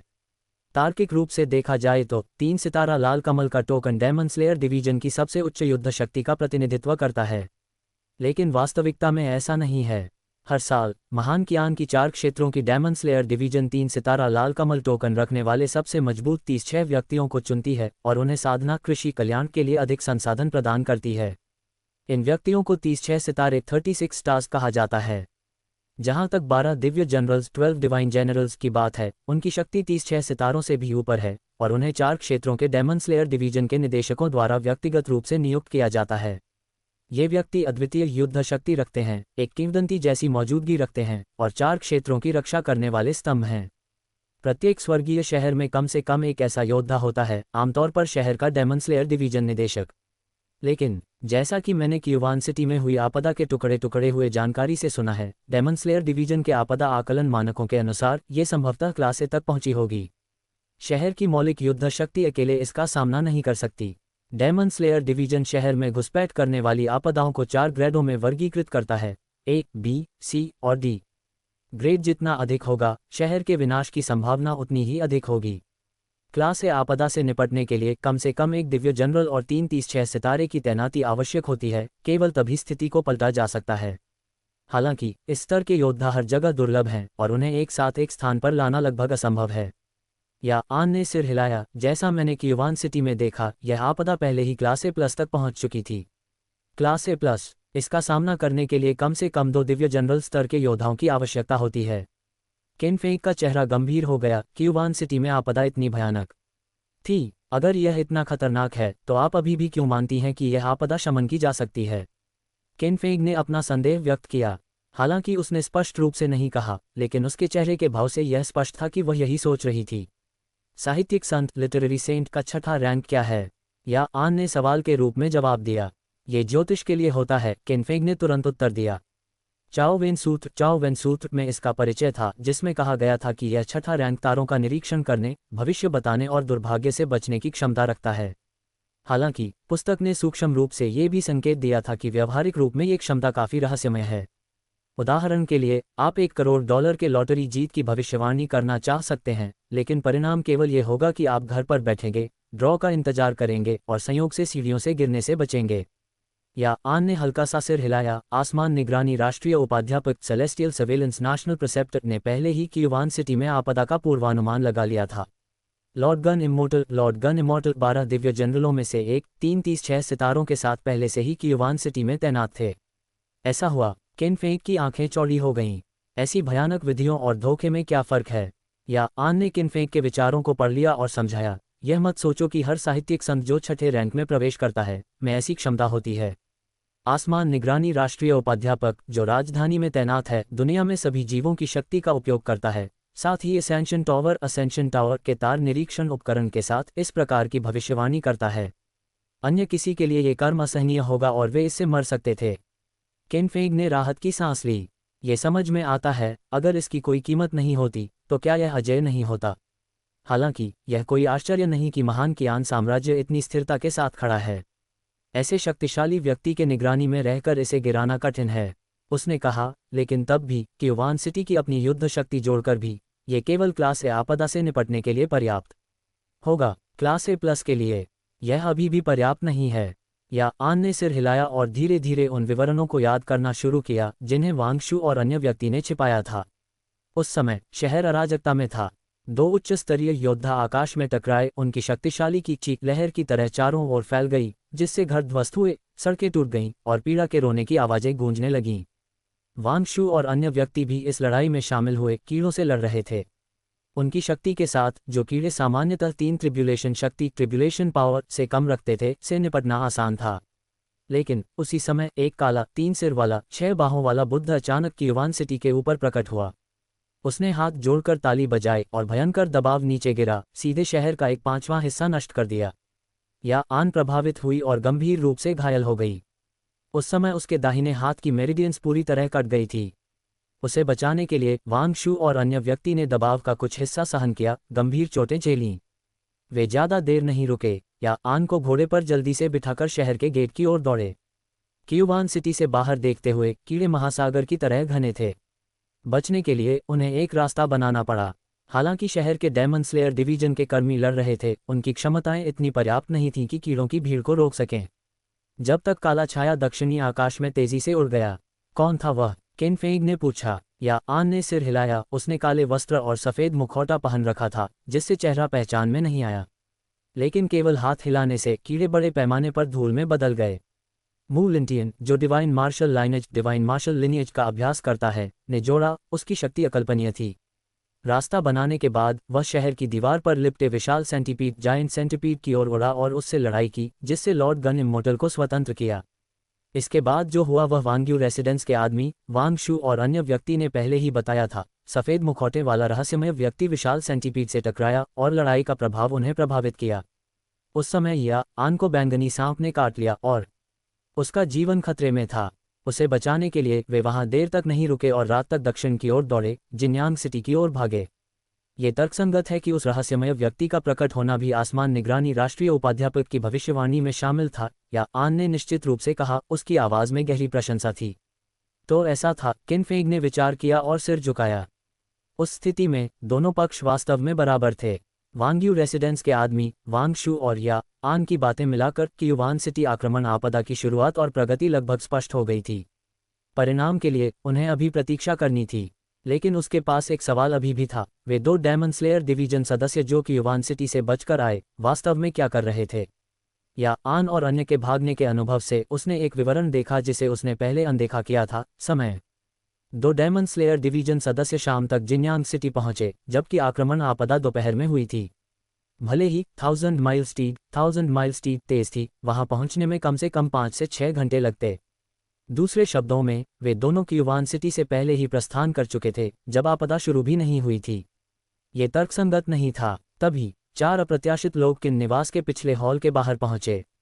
उनके नेतृत्व में शी जिमिंग था। मिस कैंग उसके बगल में थी, और कल मिले 2 वयस्क लकड़ी के डेमन स्लेयर यूनिफॉर्म में उनके पीछे पीछे थे। डायरेक्टर, आप यहाँ किस लिए आए? केन फेंग ने आश्चर्य व्यक्त किया। आइए पीछे हॉल में बात करते हैं।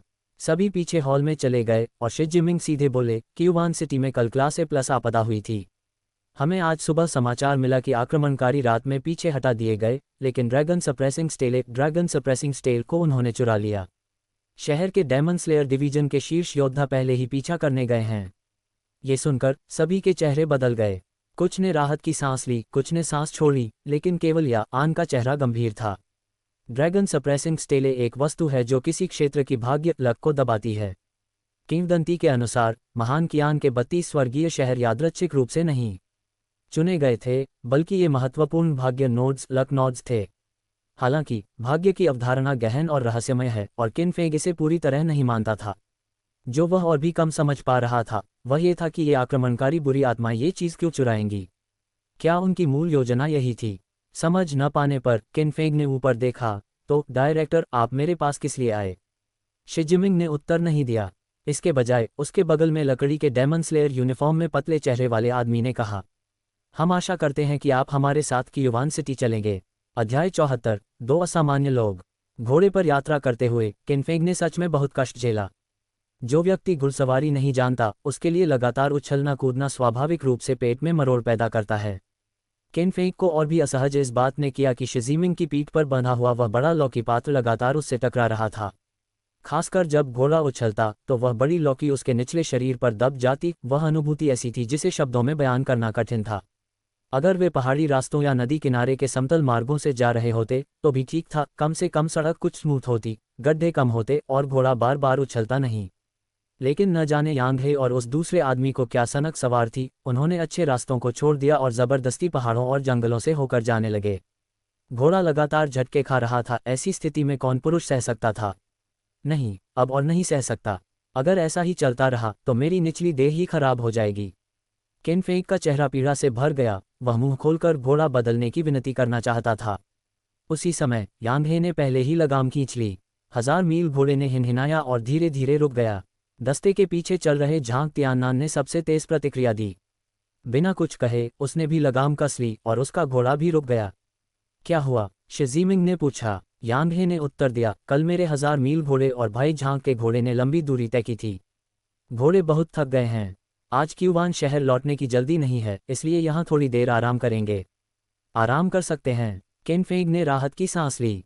वह जल्दी से घोड़े की पीठ से उतर गया, अपने शरीर को झटका दिया और पूरे शरीर में हल्कापन महसूस किया। बाकी लोग भी एक एक कर उतर गए, लेकिन किसी ने जमीन पर बैठने का विकल्प नहीं चुना। यांग हे और वह दूसरा आदमी अपने 1000 मील घोड़ों को पानी पिलाने लगे।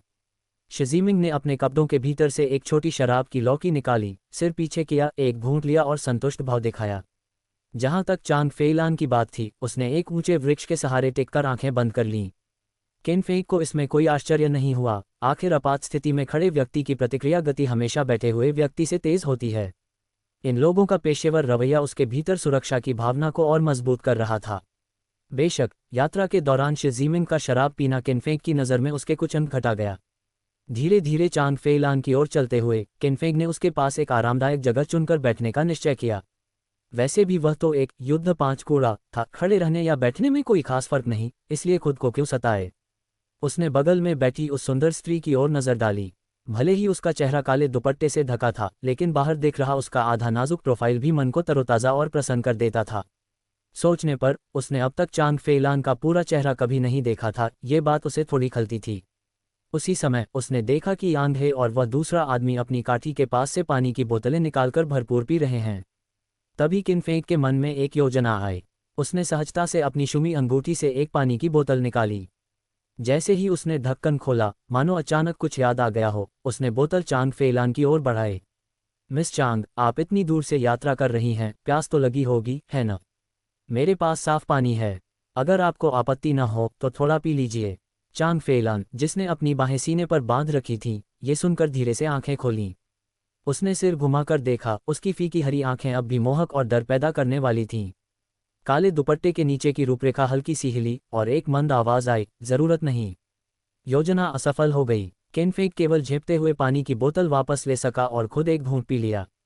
अपनी शर्मिंदगी छुपाने के लिए उसने विषय बदल दिया। वैसे मिस चांग, आप इस बार क्यूवान शहर क्यों जा रही हैं? ये सुनकर चांग फेइलान की आंखों में एक क्षणिक अस्वाभाविकता चमकी। किस्मत का संयोग। जब सामने वाला और कुछ कहना नहीं चाहता था तो केन फेंग ने भौं उठाए और स्वाभाविक रूप से और नहीं पूछा। इसी दौरान न जाने कब शिजीमिंग दोनों के पास आ चुका था। उसने शराब का एक घूंट लिया और बोला, किस्मत का संयोग क्या? साफ साफ कहो, तुमने डेमन स्लेयर डिवीजन में सुना कि हम इस बच्चे को क्यूवान शहर ले जा रहे हैं और फिर ओह। चांग फेइलान की आंखें हल्की सी सिकुड़ गईं, उसकी दृष्टि बर्फ सी ठंडी हो गई। उसकी कमर पर बंधे 2 खंजर न जाने कब म्यान से निकल चुके थे, ठंडी चमक के साथ घूमते हुए। शिजीमिंग ने सिर हिलाया और चलते चलते दूर चला गया। हाल के दिनों में मेरी शराब सहने की क्षमता कम हो गई है। बस 2-4 घूंट पिए हैं और मैं पहले ही नशे में बकवास करने लगा। केन फेंग उलझन में पड़ गया और चांग फेइलान की ओर मुड़कर पूछा, तो फिर क्या? चांग फेइलान ने कोई उत्तर नहीं दिया। उसने अपने खंजर समेटे, उस बड़े पेड़ से हट गई और दूर की ओर बोलते हुए कहा, अब चलने का समय है। अगर और देर की तो पता नहीं क्यूवान शहर कब पहुंचेंगे। यांग हे और झांग तियान्नान ने एक दूसरे की ओर देखा और सिर हिलाया। फिर से घोड़े पर चढ़ना। केन फेंग का चेहरा जड़ हो गया। वह मुंह खोलकर घोड़ा बदलने की बात कहने ही वाला था, लेकिन उससे पहले ही एक अचानक परिवर्तन हुआ। एक विशाल अजगर सांप, जो आदमी जितना मोटा और लगभग 10 झांग लंबा था, अचानक जंगल से कूद पड़ा। उसने यांग हे और उस दूसरे आदमी को निशाना बनाया, अपना विशाल मुंह खोला। उसके ऊपरी और निचले जबड़े इतने चौड़े थे कि एक पूरे घोड़े को निगल सकते थे। इतने नाजुक क्षण में शिजीमिंग कार्रवाई करने ही वाला था कि अप्रत्याशित रूप से अब तक एक शब्द भी न बोलने वाले झांग तियान्नान ने आगे बढ़कर दाहिना पांव रखा और जोरदार मुक्का मारा। पलक झपकते ही उस विशाल सांप का सिर खून की धुंध में बदल गया और उसका विशाल शरीर जमीन पर धड़ाम से गिर पड़ा। यांग हे और वह दूसरा आदमी जरा भी विचलित नहीं हुए। उन्होंने अपने शरीर से खून पोंछा और फिर से घोड़ों पर चढ़ गए। चलो, लेकिन इसी क्षण किन फेंग और बाकी 2 लोगों के भाव थोड़े बदल गए। इस सांप को वन अजगर कहा जाता था। महान कियान सौ दानव संहिता में दर्ज था कि वन अजगर की जन्मजात दिव्य क्षमता विशालकाय रूप थी।